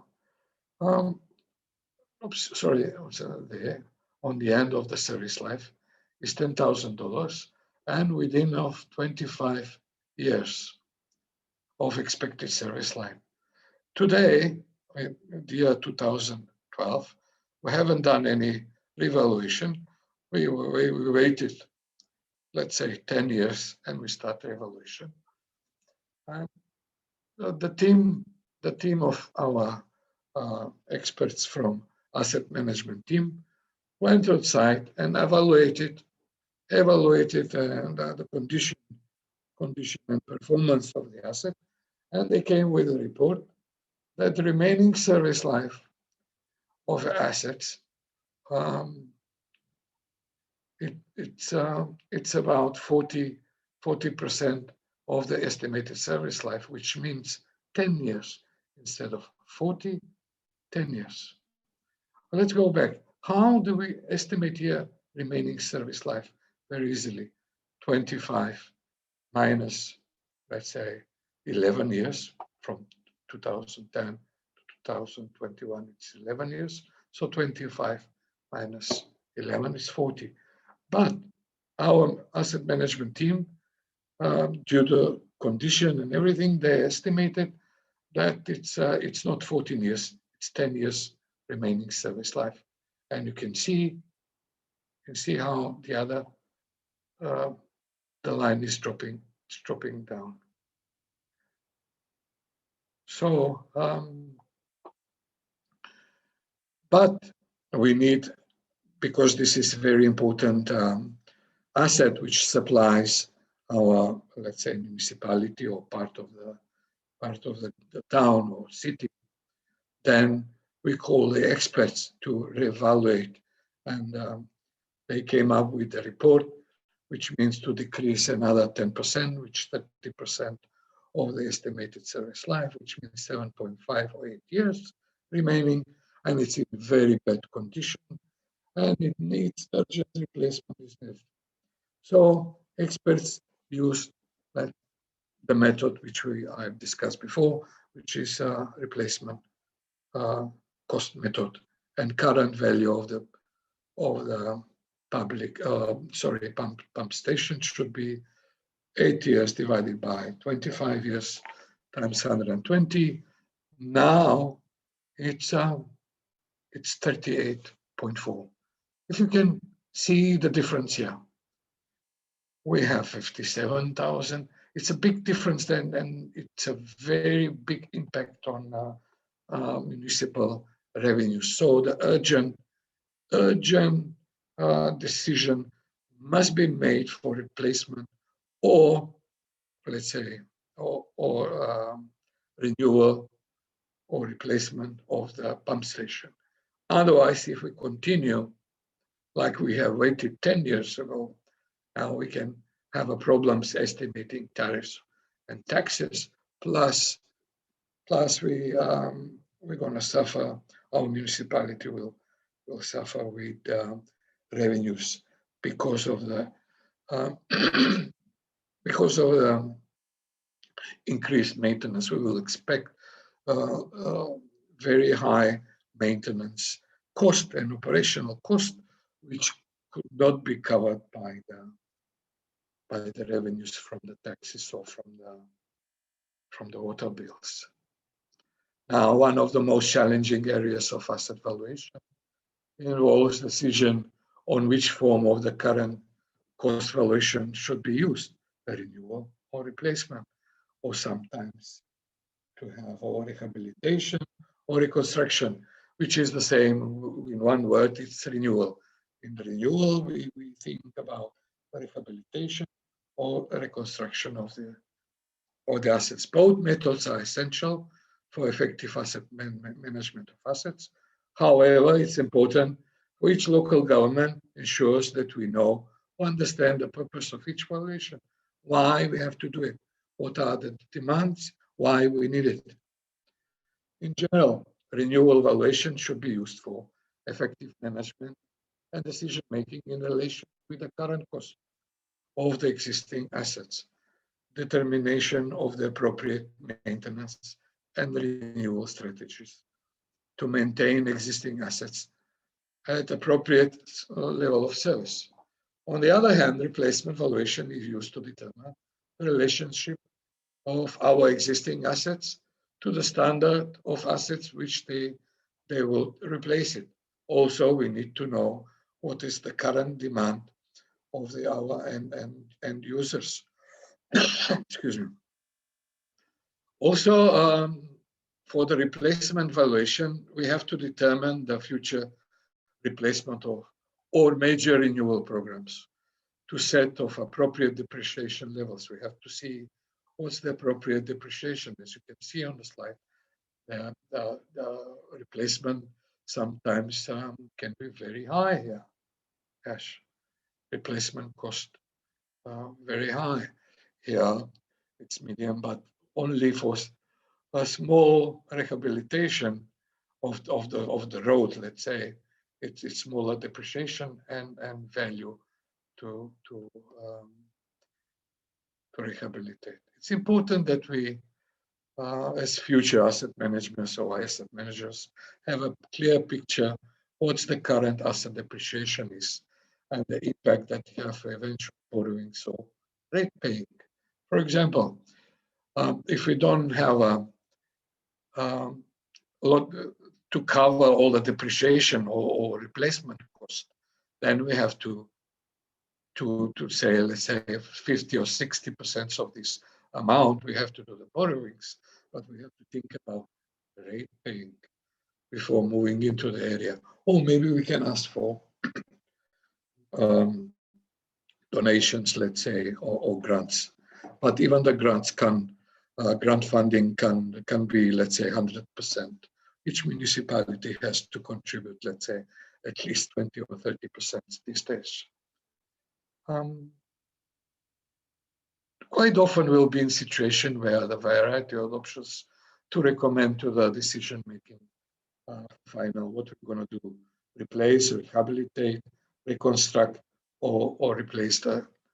So we have to do the, like we have these three options on the slide. So we're going to go Mentimeter now, and first question is, what are the other determining factors for the asset valuation and recommending the options? For example, the three options of renew existing road, of the asphalt pavement with carriageway, let's say 5.5 meters wide, with subgrade of 150 of base course, and cost of complete rehabilitation is about 0.9 million estimated service life. And that's this option here, which will cost about 900,000. The other option 2 is to renew complete road with the same carriageway and reconstruct the history subgrade of 150 the base course. So the cost here, as you can see, it's 150, 1.5 million, with estimated service life for another 25 years. Here we're going to have 15 more years. Here we're going to have, if we reconstruct, 25 years estimated service life. And to replace the same road here today, if we want to replace it with a wider, because demand of the traffic now it's much higher than it was, let's say, 20 years ago.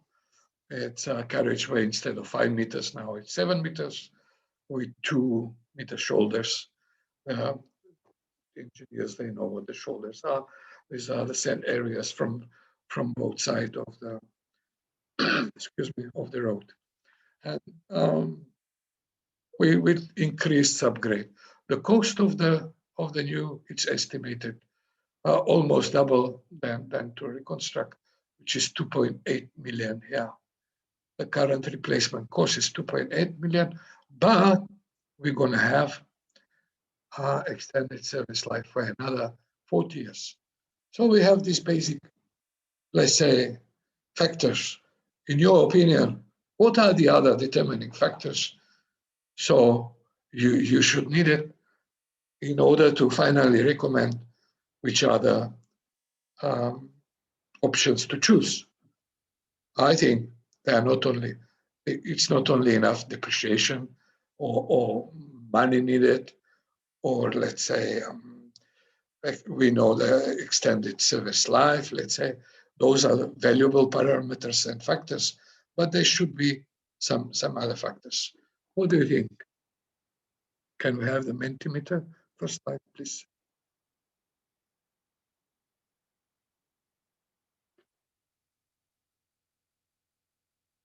Yeah, you have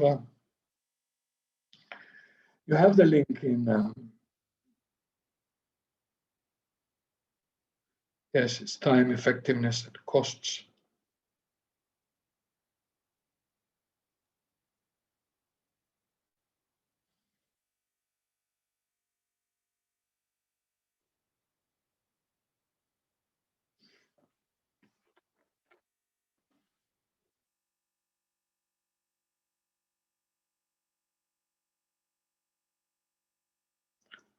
Do we have any other results?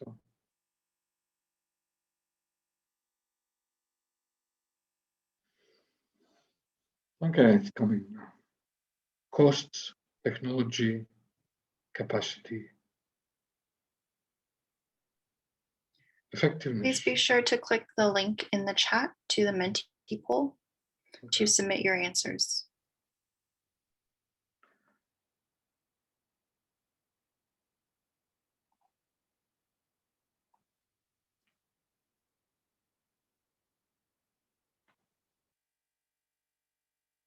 Time, nature of asset. Yeah, that's great. We have to know the condition of the current asset, yes. Technology is a very important factor to determine which option we're going to use. effectiveness. Estimated service life, okay, use, which means any other, they say, for demand. Okay, are there increased demands for it, for extension or replacement? What are the other stakeholders think about? What information we have? Okay, now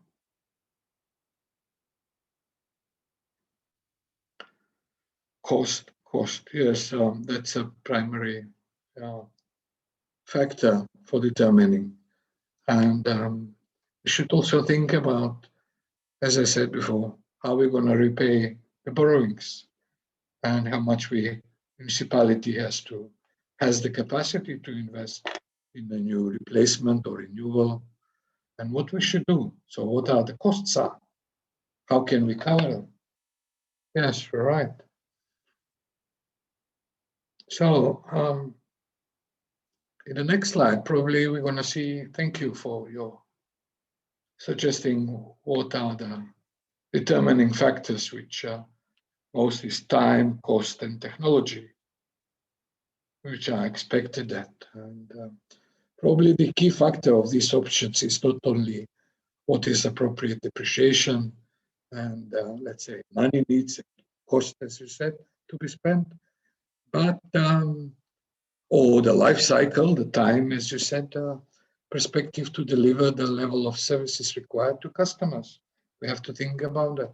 Therefore, we have to do additional cost-benefit analysis. What option is the best for us? But we won't discuss about this. It's a huge subject, how it should be calculated, this cost-benefit analysis, in order to determine the final solution. So what is the cost and what are the benefits? Benefits to municipality officials or to the organization, plus the benefits to our stakeholders. So those are the two factors we have to estimate. On the next slide, based on this all, if you have all information or factors to determine, in your opinion, which will be your option to choose? Option 1, 2, or 3? Vladimir, please share your presentation again. Okay.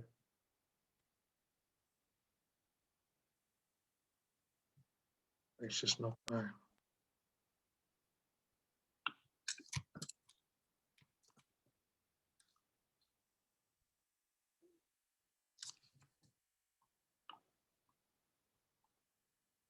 Okay. Yes, but we need another slide from the Mentimeters. Anyway,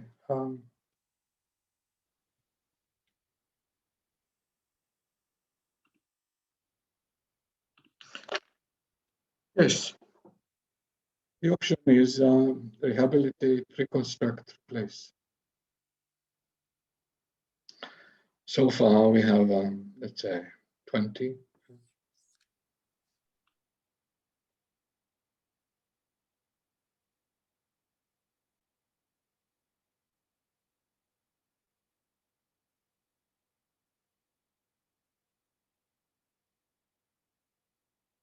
Most of how the results are going, it's determining factor is the cost, rehabilitation cost, which is smallest.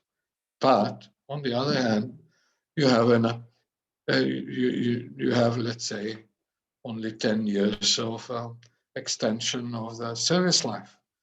So as I can see here, everybody for rehabilitation is the best option.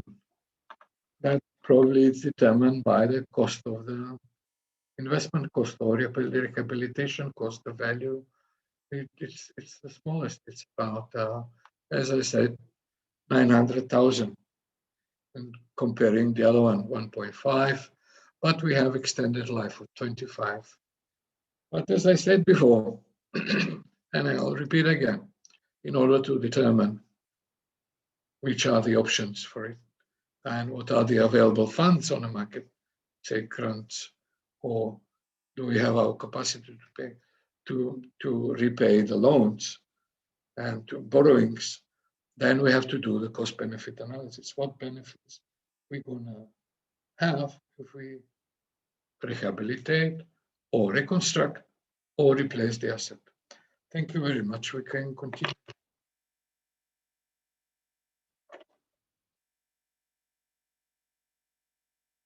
So nice.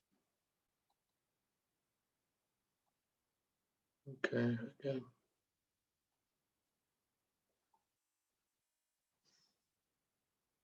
Thank you very much for your answers, and then we'll go to the next slide. So, deciding the most optimal best way of maintenance of infrastructure assets is the most difficult task for each local or national government, especially having in mind requirements needed for operation and maintenance cost reduction imposed by the municipal managers. They always say, reduce the cost on the other side, and customers' demands on the other, especially in the case when the mayors or department managers will like to increase the service of the customer or to reduce the cost, and the customers would like to increase the level of supply and demands to reduce tariffs or taxes. So that's why first we have to know,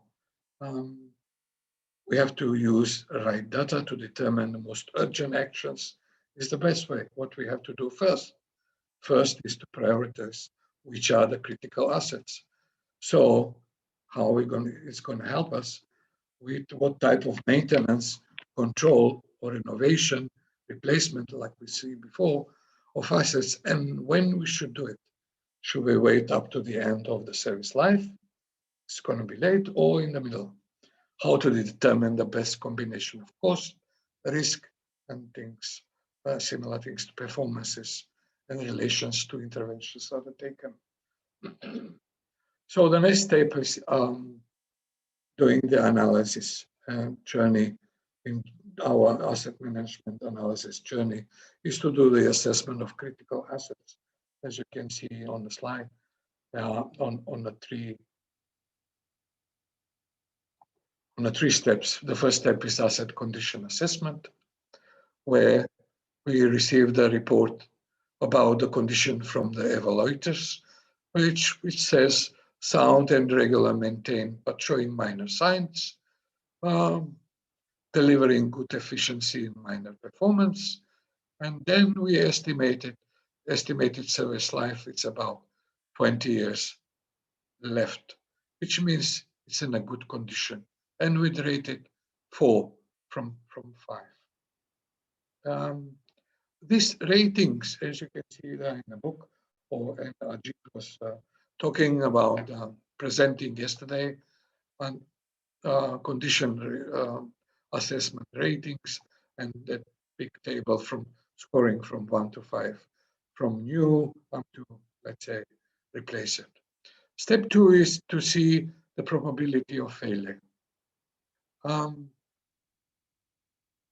The main reason for condition assessment is to see the capacity to perform required of level of services, and then performance assessment and probability of failure, which we should ask, we should take a report. What about effective life consumed? If it's 20% of life consumed, which is 5 years, we have 5 years remaining. And we have minor deficiencies, minor defective remaining maintenance is required, and during the short monitoring intervals. It's unlikely to fail, which is our in the report to say that it's in good condition and it's unlikely to fail. But we have also to see the redundancy, or we have to see and ask who was doing the assessment, are there any backup of this these, let's say, as for example, in a hospital, in hospitals, it's very important to have, let's say, backup diesel generator systems. Or in a pump station, we have always the spare pump. One is working, the other one is spare one. So in case of the failure or whatever, the other pumps will be.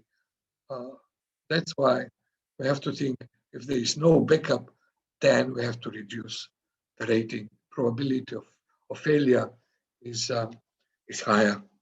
And on the end, if we see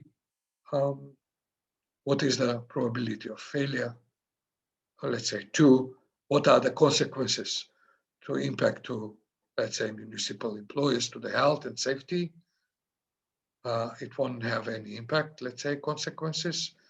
So we rated 0, and we rated 4 if there is going to have in case of failure, it's going to have a moderate financial implications or consequences in terms of repairment or replacing the asset. And also, we're going to have a scoring 4, isolated service interruption, impairment of service, and we rated score. But it won't have any environmental impact. So we have scores of asset condition, which is 4, and rating 2 of the probability or likelihood of failure of the asset, which is 2 by 4 is 8, and we simply provide that it's in this scale. It's important asset, but it needs attention for future determination. How are we going to maintain? What are the requirements for, let's say, increased maintenance if we need it? Because it's important asset, and it has to continue with regular maintenance, spare parts, and we don't require to replace it now, but we require for the next period of 5 years intensive, let's say, maintenance to the assets. Are we going to have another break now, or we're going to Claire? Yes, Vladimir, I actually wanted to say that we're approaching the 4th hour of the session. So I'd just like to suggest that we have this coffee break, and then there's another section on the risk assessment with a breakout exercise number 2. And I suggest that we conclude after that breakout exercise. Would that be okay? Excellent. And then we'll send all the materials to participants. Okay. Participants, thank you. Yeah, so we'll have just one more 5-minute virtual coffee break for everyone to get up and stretch, grab some water, and we'll put people into breakout rooms in case you want to meet some of your peers and answer this fun question or just exchange some contact information. So we'll do that for 5 minutes, and then we'll come back for the final part of Vladimir's presentation. Thank you.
Right, welcome back, everyone. And I'll just go ahead and turn it over to Vladimir to continue the presentation. Thanks, Claire. Welcome back. And we're going to go for the risk terminology and risk assessment. Business risk to local government organizations is usually defined as a minor or major uncertainty in relation to the anticipated outcome of a business activity of a local or national organization. So as a terminology, the terms risk is effect of an uncertainty on objectives, which is defined by ISO 31000.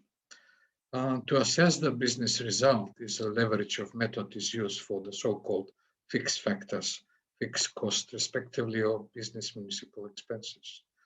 And therefore the business risk must be defined as an uncertainty related to anticipated business and municipal revenues. And therefore the business leverage in that case implies identifying a business risk factor that may influence the revenues and anticipated level of services respectively. And asset level of services and asset threats or risks have been allocated into three general categories.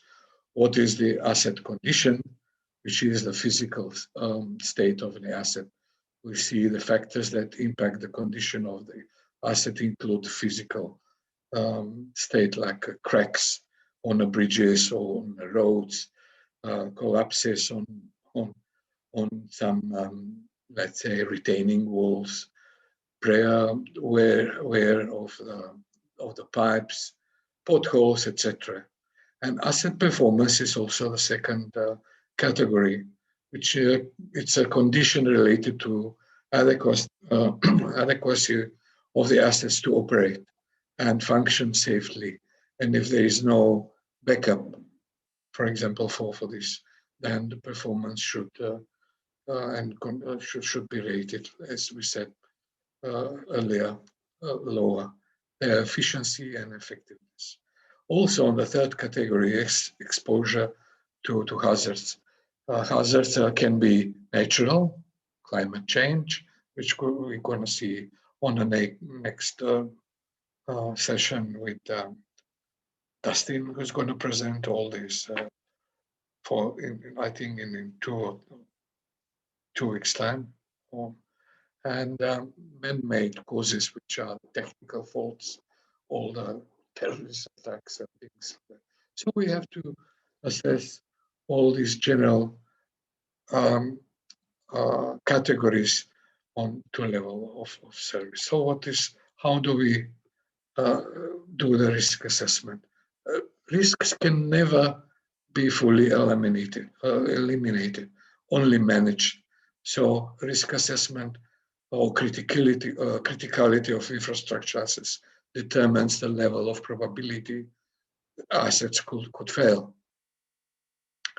Because of the risk could be managed and mitigated, we have to assess and determine for each asset category how old is the asset, what is the, for example, asset life, estimated service life, or remaining service life, which is more important. And then what is the asset condition? What is the condition through regular site inspections and reporting from these inspections? What is the asset failure history to see in the maintenance books? How many times per year this asset or per month, per day fails to operate, which is asset performance through maintenance history we should see. How likely is to fail again if we have a bad history of performance, asset is failing periodically or frequently, then we have to note it. For example, to replace or spare pump or diesel generator, if there is any diesel generator, as I said, in a hospital for operating rooms, or diesel generator needed for the wastewater treatment plants, spare to frequently operate the wastewater treatment plants.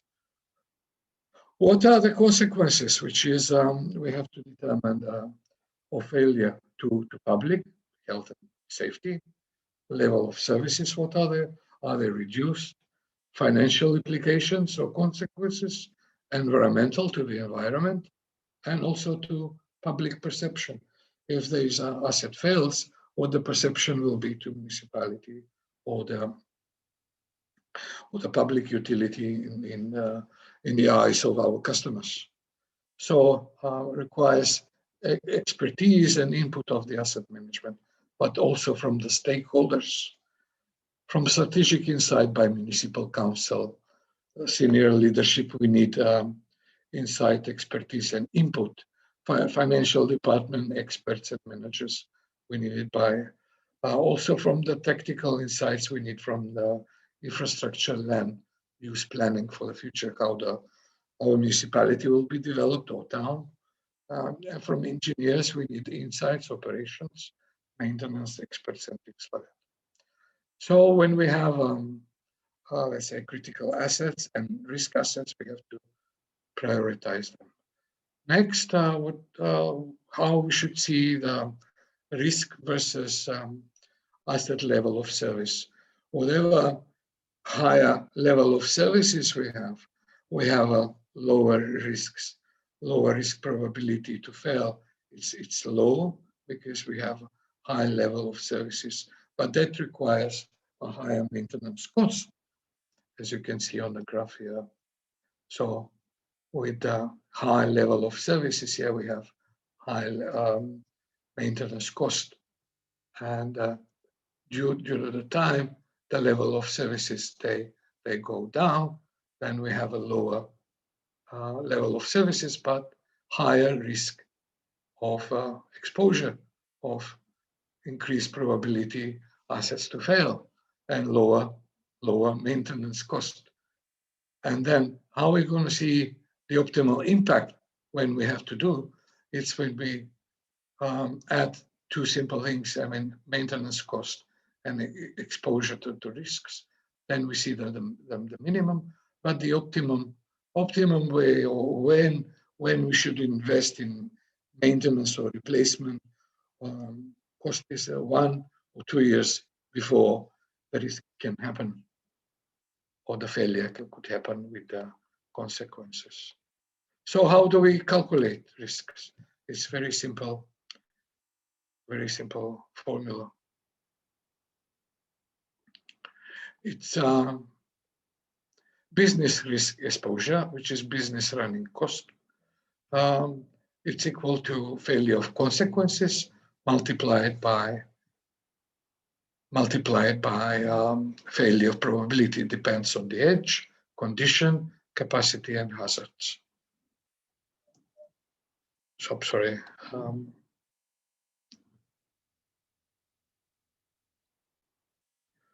Risk assessment metrics. Probably you have seen these metrics so many times, and this is in the middle. This metric, which is part of the consequences and likelihood to happen or probability of failure. So we have for consequences, we have to consider insight statements from the customers, which are the consequences to their health and safety, level of services impact on what the consequences will be to environment, to natural and physical environment, depreciation, the organization, financial cost, which will have implications, consequences to financial implications to municipality or public utility, and what implications or consequences to operations. Then we have to see the probability or likelihood for failures due to the condition and degradation of the assets. Also the implications from the maintenance, or how the inspection has been done on maintenance, organization and reliability. That we can see from failure history. It's also important to determine the failure probability. Detailed, reliable information, data actually for failure history on an assets we should see the type of failure. Is it mechanical failure? Is it road pavement cracks, pipe bursts, and cause of the failure, why it happens, circumstances and reasons that cause the failure, inspections of cases. All these inputs, we're going to rate them in these metrics. And then we have to see in which area they're critical, if if we multiply, let's say, from the previous exercise, what are the critical and risk assets. And then we have to do the prioritization of this, starting from the high risks and critical assets, which we are in this area here, and renew. Now we have to ask ourselves: do we renew, replace, rehabilitate? All these questions we have to do. How much money it will cost? What the depreciation will be in the future? What's the future? What's the future expected service life and things like that. Also, it's very critical here on this area where the assets are ranked as a priorities. These are also important type of assets in this area where we have a moderate impact. And this will give us the answer how it should be maintained in the future, what costs or expenses will be needed in the future to provide the same or improved services. And when we have that, we should think about how to design and construct, how much money we needed for it. It's not only to build, but also to design, having in mind Build Back Better principle. This will, all these questions and all these things will, we have to think about, very crucial thing, how are we going to ensure or achieve sustainable asset infrastructure in order to answer sustainability to our customers, environment, organization, as a municipality, to reduce the failures in the future and to be an effective method for inspection and reduce disasters in the future. And we can see now go to the Mentimeter, number 4. Can have quickly some exercise which can, on the hospital asset, on the hospital we have 6 statements about some assets which are defined with the simple sentences. And then you have to rate them probability and consequence. Can we have the Mentimeter, please? So you can cast it into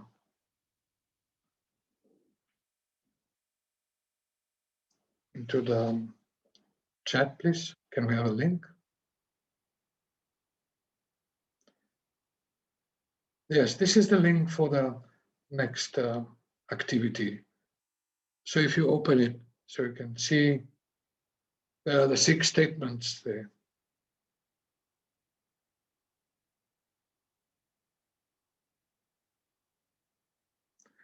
One is about intensive care unit, about respirators, describing the condition of the respirators. The second, I think I come to it now.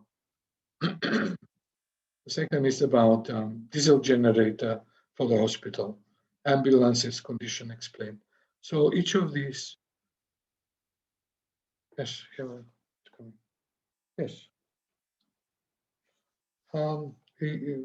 ISO, it's an intensive care unit, which is part of the hospital. So for each of these, can you please answer, rate them? Main elevator or the lift is in a good condition. Increased service interruption, impairment, computer tomography. It's a CT scanner services, which is very important. But it's isolated service interruption. It's not frequent. Roof cladding or rooftop is renewed, let's say 2 or 3 years ago, which is, you can say it's in a good condition.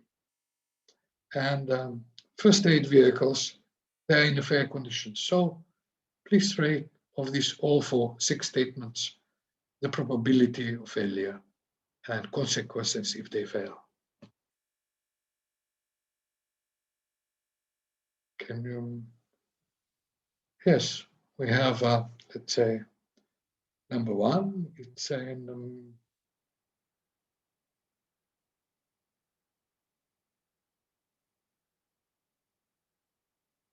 all the results are here, or do we have, okay.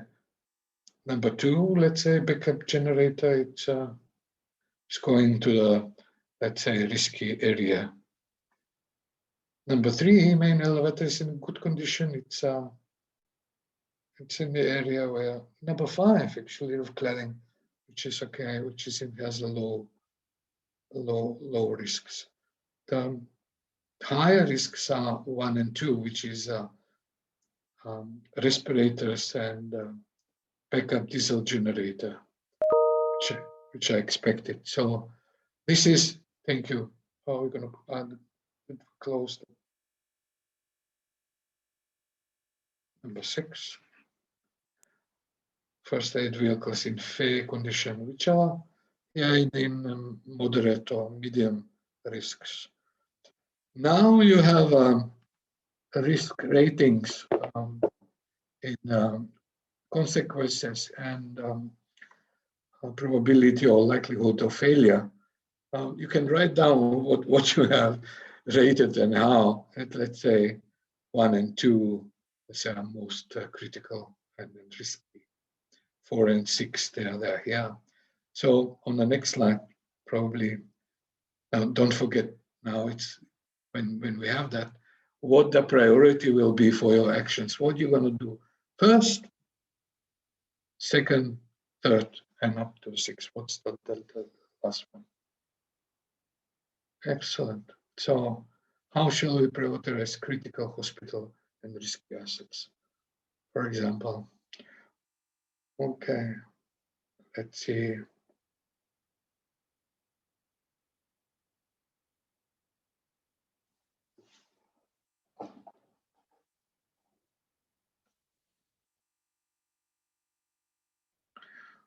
I will expect that we'll keep these ratings. First is the respirators, then the diesel generator.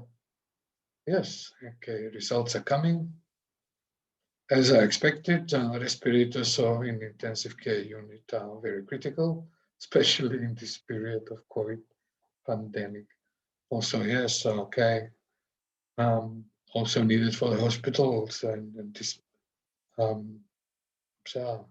backup diesel generator is going second. Okay. Just in case people are not sure how to respond to this poll, just it's in the same link that was in the chat, but you might get a message at the top saying to go to the new slide, which is for this prioritizing assets. So it's the same link as the previous poll.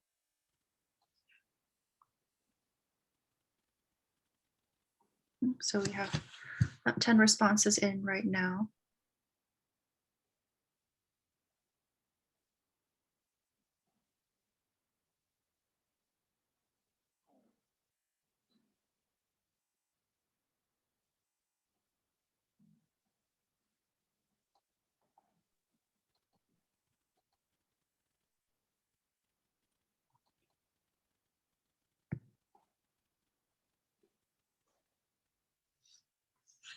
Sorry for the continue.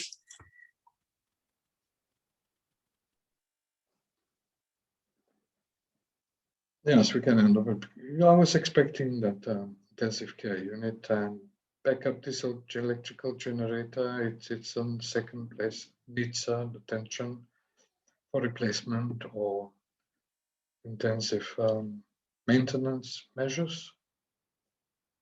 And the question is, do we have to buy the new or replace the ambulance vehicles? Main hospital elevator is in a good condition, so that's why it's in the photo. We have to keep it with regular maintenance activities, but also because there are the isolated interruptions of CT or computer tomography. It should also continue with regular maintenance and replacement of spare parts, which the manufacturer they always recommend when the part should be recommended, so we know it in front. Roof cover, it's been done, so we don't have to carry it. It won't leak during the rain or have any consequences. Thank you very much for your answers. We'll move on now to the presentation. And I'll go through quickly of the analysis for the long-term and asset management plans, financial plans. And I'll leave the time for presenting the Excel tools, templates, which provided for each stage. So it will be most interesting for you, I think, waiting at the end of the presentation. So I'll skip some of the subjects. Can we go back to my presentation? Or?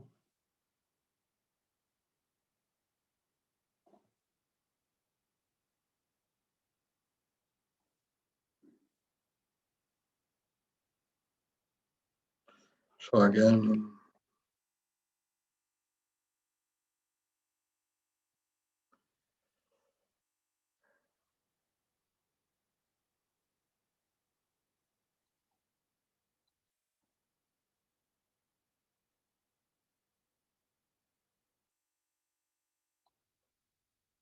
yeah, finally.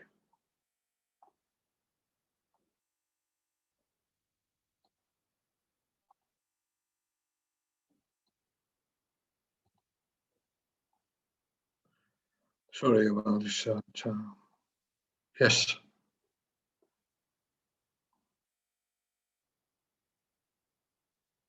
Many monitors, so I'm confused now. Analyze this for long-term asset management plans. Once we have information about asset value, what's the cost, current cost is, current value of our assets, and then we prioritize what are the critical assets and everything. Now we have to perform short and long-term plans to replace some critical assets, to plan about the future maintenance in this short period of time of 1 to 5 years, but also for the period of up to 10 or 20 years. So analyze this minimizes the asset life cycle costs for determining the level of services during this period. And it can be also provide critical expenditure for projections of input and long-term asset capital investment plan, or how much money we will need for, let's say, after in a period of 10 years.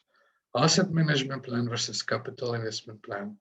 It's asset management plan is a full plan of asset capital and operation and maintenance requirements. So includes the total asset needs, maintenance priorities, cost, and costs. It tells you what you should do. Asset managers and asset management team give the information to the mayors or decision-making people that this is what we should do, and this is how much money and cost for replacement or maintenance we need for the future. And capital investment plan is what is feasible. Let's say we got a back information from the managers or from the central government. No, you don't have a capacity to do that. This is the investment of your internal capacity, what we can do. And it gives an answer what you can afford and to do realistically. So these two plans, they have to be combined and together, so to fit optimal level of level of services. So it's important to see the when we have in the long-term planning, when we see in the future, we have to see when is the optimal or optimal period for replacement or renewal of the assets for the next period of time, let's say 10 years, starting from today. And how do we calculate this? We know that from the blue line shows the operation and maintenance costs, which are increased in the future, and how it's calculated. It's calculated the current operation and maintenance cost, but we estimate present value or net present value of the future. And as you can see, that's increased during the, let's say, next period of time.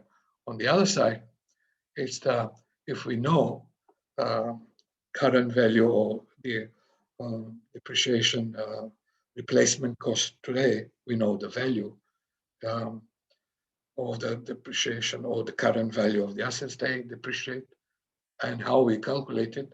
It's the same method but opposite. We see that what is the net present value or present value of the future, but we can see it's declined during, and that's the method of declining. So in the formula we are using on both cases, the formula is for present value, net present value. It's we must use discount rate. It's the interest rate which the national or central bank lends to the commercial banks to meet their liquidity needs on banks. So we have to see that we calculate with the discount rate. So all the national central banks, they give a report what's the current discount rate, and then we can calculate by the formula. So as I said, if we add future operation and maintenance cost and depreciation cost in the future of our asset, the optimal way is similar like on the risk assessment.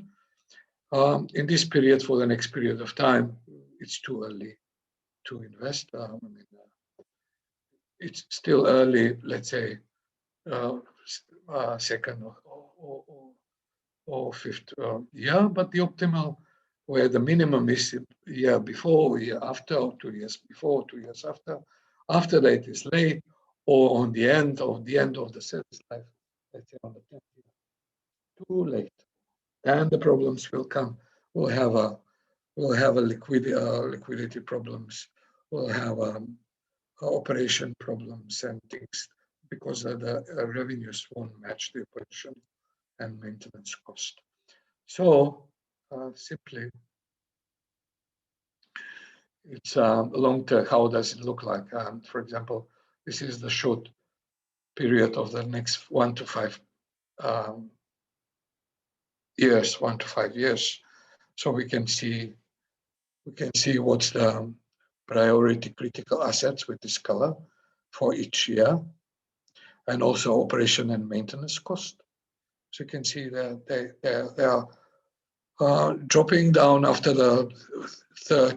You can see on 2023, because we have replaced or renewed, we have invested in replacement, and then slowly going up, and then we build a new assets. So the operational cost will come up. This is the Excel file, and there is a problem here. In a period of 5 to 10 years, we have unrealistically asking for more funds here. So in that period, probably we're going to have borrowings, and you can see either it's going to be loans or the decision making. What's the internal generated funds? It won't be enough to cover all the expenses in this period, so we'll need the borrowings. But after the 9th or 10th, let's say, yeah, we are okay. We can generate enough, let's say, cash, so we can repay the loans, but not all of it. Just it will left some for the next period.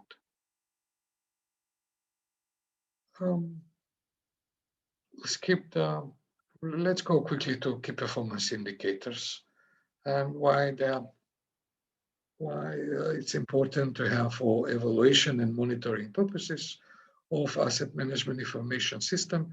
Key performance indicators are valuable information for reporting asset management sustainability that will enable to managers to measure and report effectiveness of asset management plan and the targets outcomes annually to decision makers. So decision making take place in the various stages in creation of delivery on asset management plans, which is illustrated in a graph there. So it's just in the stages needed for asset management policy. We're going to give the information to the decision-making criteria listed here, and then we'll have a full asset management strategy and objective set in the asset management strategy, but also in the asset management plans for capital growth or capital renewal, operation and maintenance cost. This is part of the asset management plan. We have to give the information to the managers, what we have to do, and they're going to tell us what we can do, but then we can incorporate it in an asset management plan. But also it's a reversible project, delivery of the plans. We get information from the managers and then we put in data and vice versa. Then we have to provide adequate information for delivery of the plans in time and money.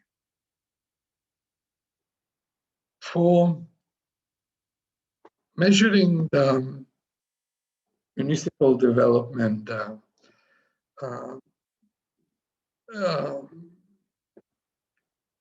index, there are many indicators related to the infrastructure assets.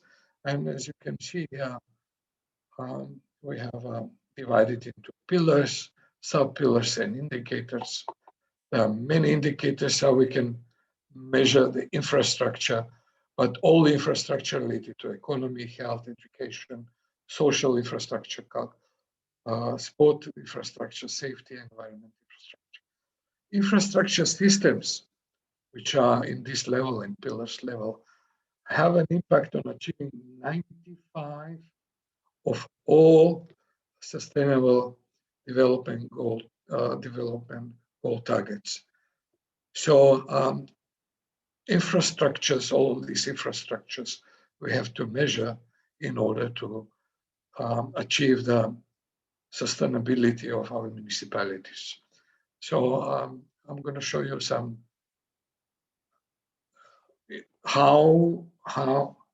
what is needed, what information, and how do we define each composite indicator. For example, if we have to define a road paved in our municipality, pavement of the roads, which is percentage of the total roads in our municipality. We give the name of the indicator.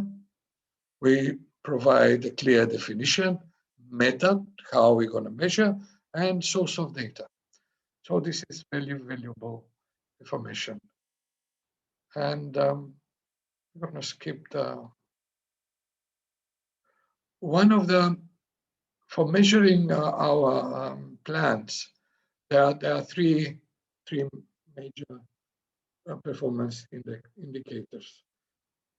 First is asset consumption ratio, which is a ratio between the sum of depreciation to replacement cost versus the sum of the current replacement cost. If this ratio is less than 50%, then it's going to give us a signal that we have a rapid deterioration of the assets. And if it's above 75%, which means that we are over-investing in a renewal or replacement of the assets. These are these three indicators are taken from example from Public Works for Engineering in Australia, and it's a regulation number 50, but they are set very high. For our countries, probably they have to be reduced, yeah, because that's in between 30 and 60, they should be fine. Next ratio is it's called asset sustainability ratio, and how to calculate. It's a sum of the capital expenditure, I say capital investments for replacement of renewal, and divided by depreciation expenses. Again, if it's acceptable ratio, it's between 90 and 110. So with our capital investments, we should cover those capital investments either from the grant financing or from the borrowings. We should cover like at least 90 to 100%. Above 100, 110, the government may be over investing in renewable, but we have to see it first. And on the end, it's the asset renewal funding ratio. If we are okay with the previous two, definitely we will be okay with this asset renewal funding ratio, which is the ratio between the net present value of the capital versus net present value in the future needed for the requirements for capital investments. As I said, in between 90 and 100%. If we are setting up, next slide. If we are setting up, for example, this is the example of Excel file, which I'm going to present them now. How to measure, for example, for the roads, if you're going to tune up, let's say, what we need, which is total here, and capital investments in following years, in the next years. So you can see it covers about 96% capital investments and what we plan for the rehabilitation, for the critical infrastructure assets, priorities for this current next year, and also new assets, and also these are the sum for the renewal or replacement. So this total, and we put the amount, and we see if we're going to get all these three. Now I'm going to present, which I was talking about.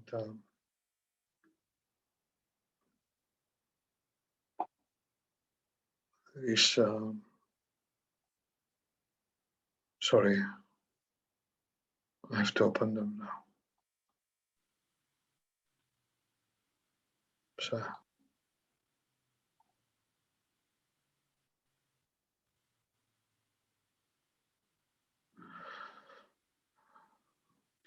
Vladimir, yes. just to clarify, are you now moving on to the a short Yeah. presentation of the Excel templates? Yes. Okay. And I think after that, we will wrap up. And there were no other breakout activities, right? No, Okay. because we are in a Sounds 3.5 great. hours. So let's see the first depreciation methods, how we calculate them. Why? And we have here, for example, inputs. Here, asset type, can you just say, let's say a building, and purchase cost, 20,000. Depreciation years, let's say 30. And Clara, we can't see your spreadsheet. You're still seeing the slides. yes. Oh, sorry. Okay. Yes. Thank you. Great. So we have input data here, buildings, purchase cost, and here, if we change any of these, let's say, purchase cost 15,000, we invest it. So automatically we'll give you the calculation here, so you don't have to do the calculation by the computers. Or depreciation years, for example, if it's 25 years, it will reduce automatically. Give you the graph here, and presentation of how much is, and also indicates you in red what is the current year. this you can use for the same for the all 5 methods here. Let's say here also this in for example lab equipment 2050. If we change the price, say 5,000, automatically it will change the depreciation rate. It will stay, but depreciation years if it's more than 7, let's say 10 years. Okay, it will give you the today book value, and opening book value and depreciation at the end. So this also the same for the, let's say, the other method. That all these methods are here. Most important, most interesting is this one, sum of units. For example, as example, we have for the wind farm of 300 million. So I didn't put million, but just 300. So this is the input here. But we also, if we want to continue, let's say for the next year, for current year, if we have information, let's say 30 kilo, it gives you exactly or year after, let's say 40 gigawatts per span, and also remaining units. It's going to give you in green what is the remaining of these 550 total units which are spread now.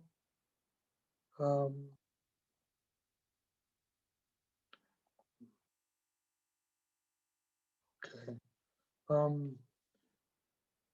Asset valuation, which also the first one is simple instructions, and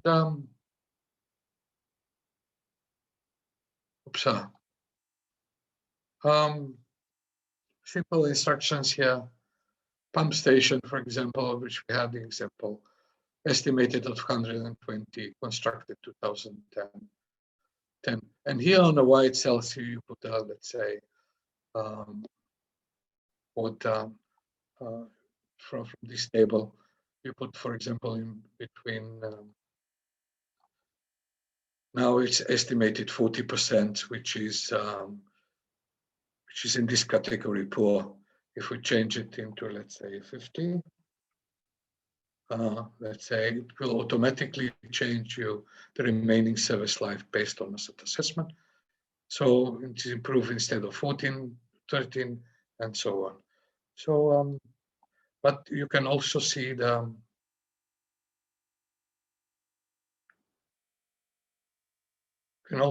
table and graph, which are presented in two values. Let's say we have a straight depreciation, 2 methods actually. Straight line gives you the current year, annual depreciation and accumulated. And you can see the difference here, 48,000, similar like we have. And this is also useful how to evaluate or evaluate your assets. And the latest, Is that everything? Yeah, one more. Sorry. Decision. Asset management plan.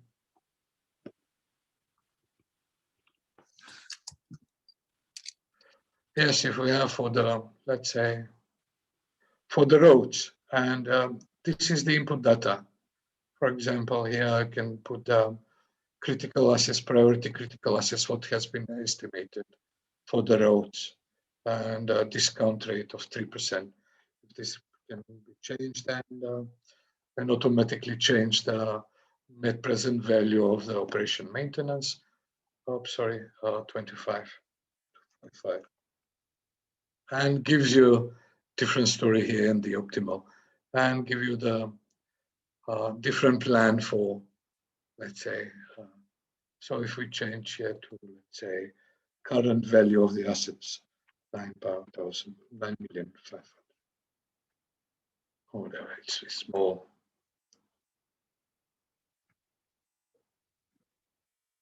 Oh, there are 50 million, then you can see where when it's.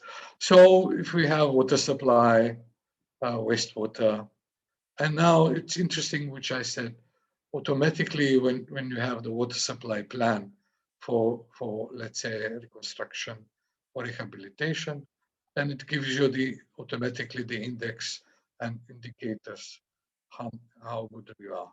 On the end, as I was talking about, it gives you asset management plan, what we need. It gives you these graphs there. Whenever you change on the previous, it will automatically change there.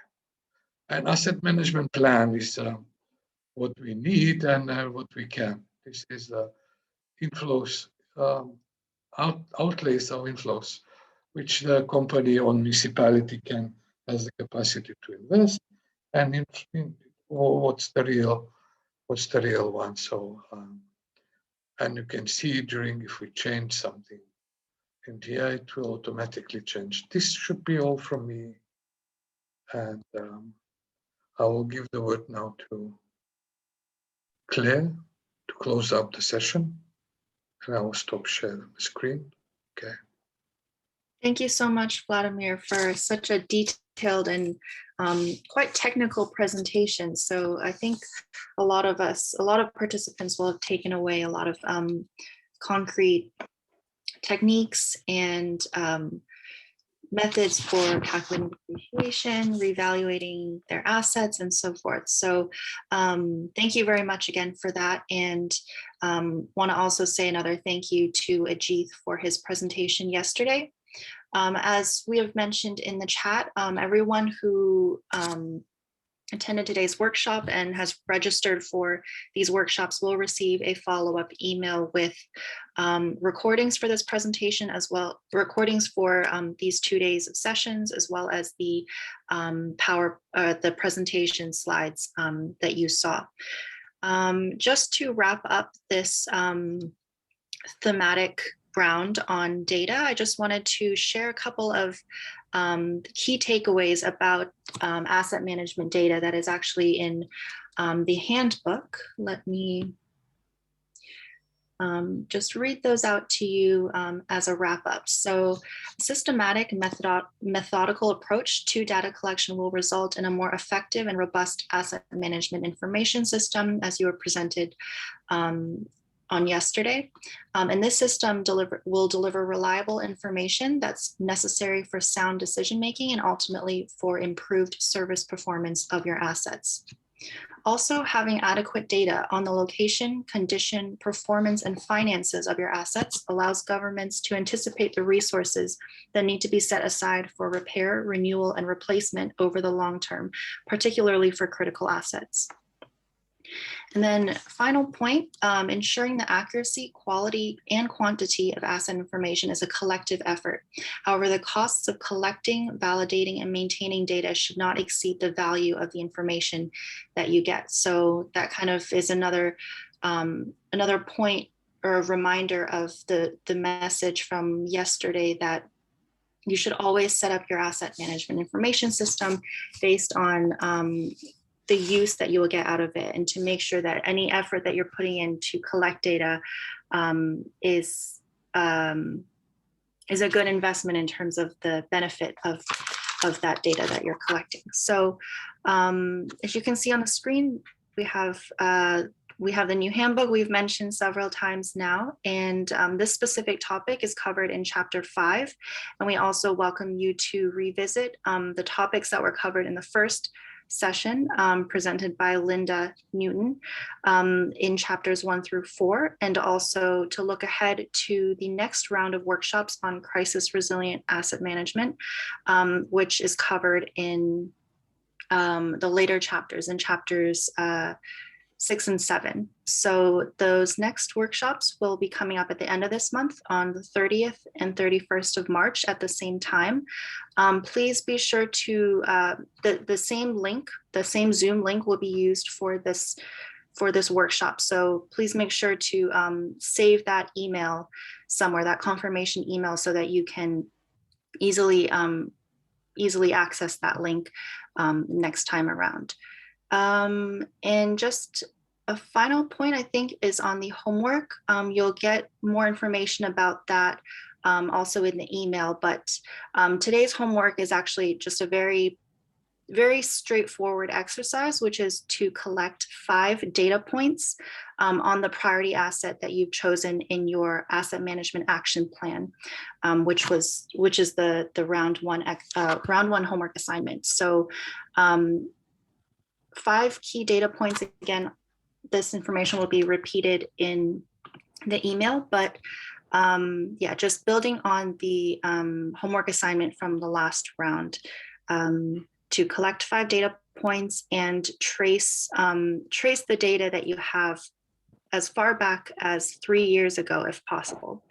I think that's all from me. I want to thank everyone again on the whole team, especially, not especially, but everyone really, the presenters as well as the technical support team who has really made this all possible.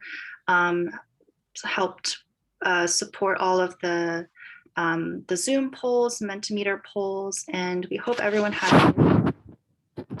a nice and interactive engagement with this presentation, and we'll see everyone on the 30th of March. Thank you. Thanks for me also. Thank you for attention.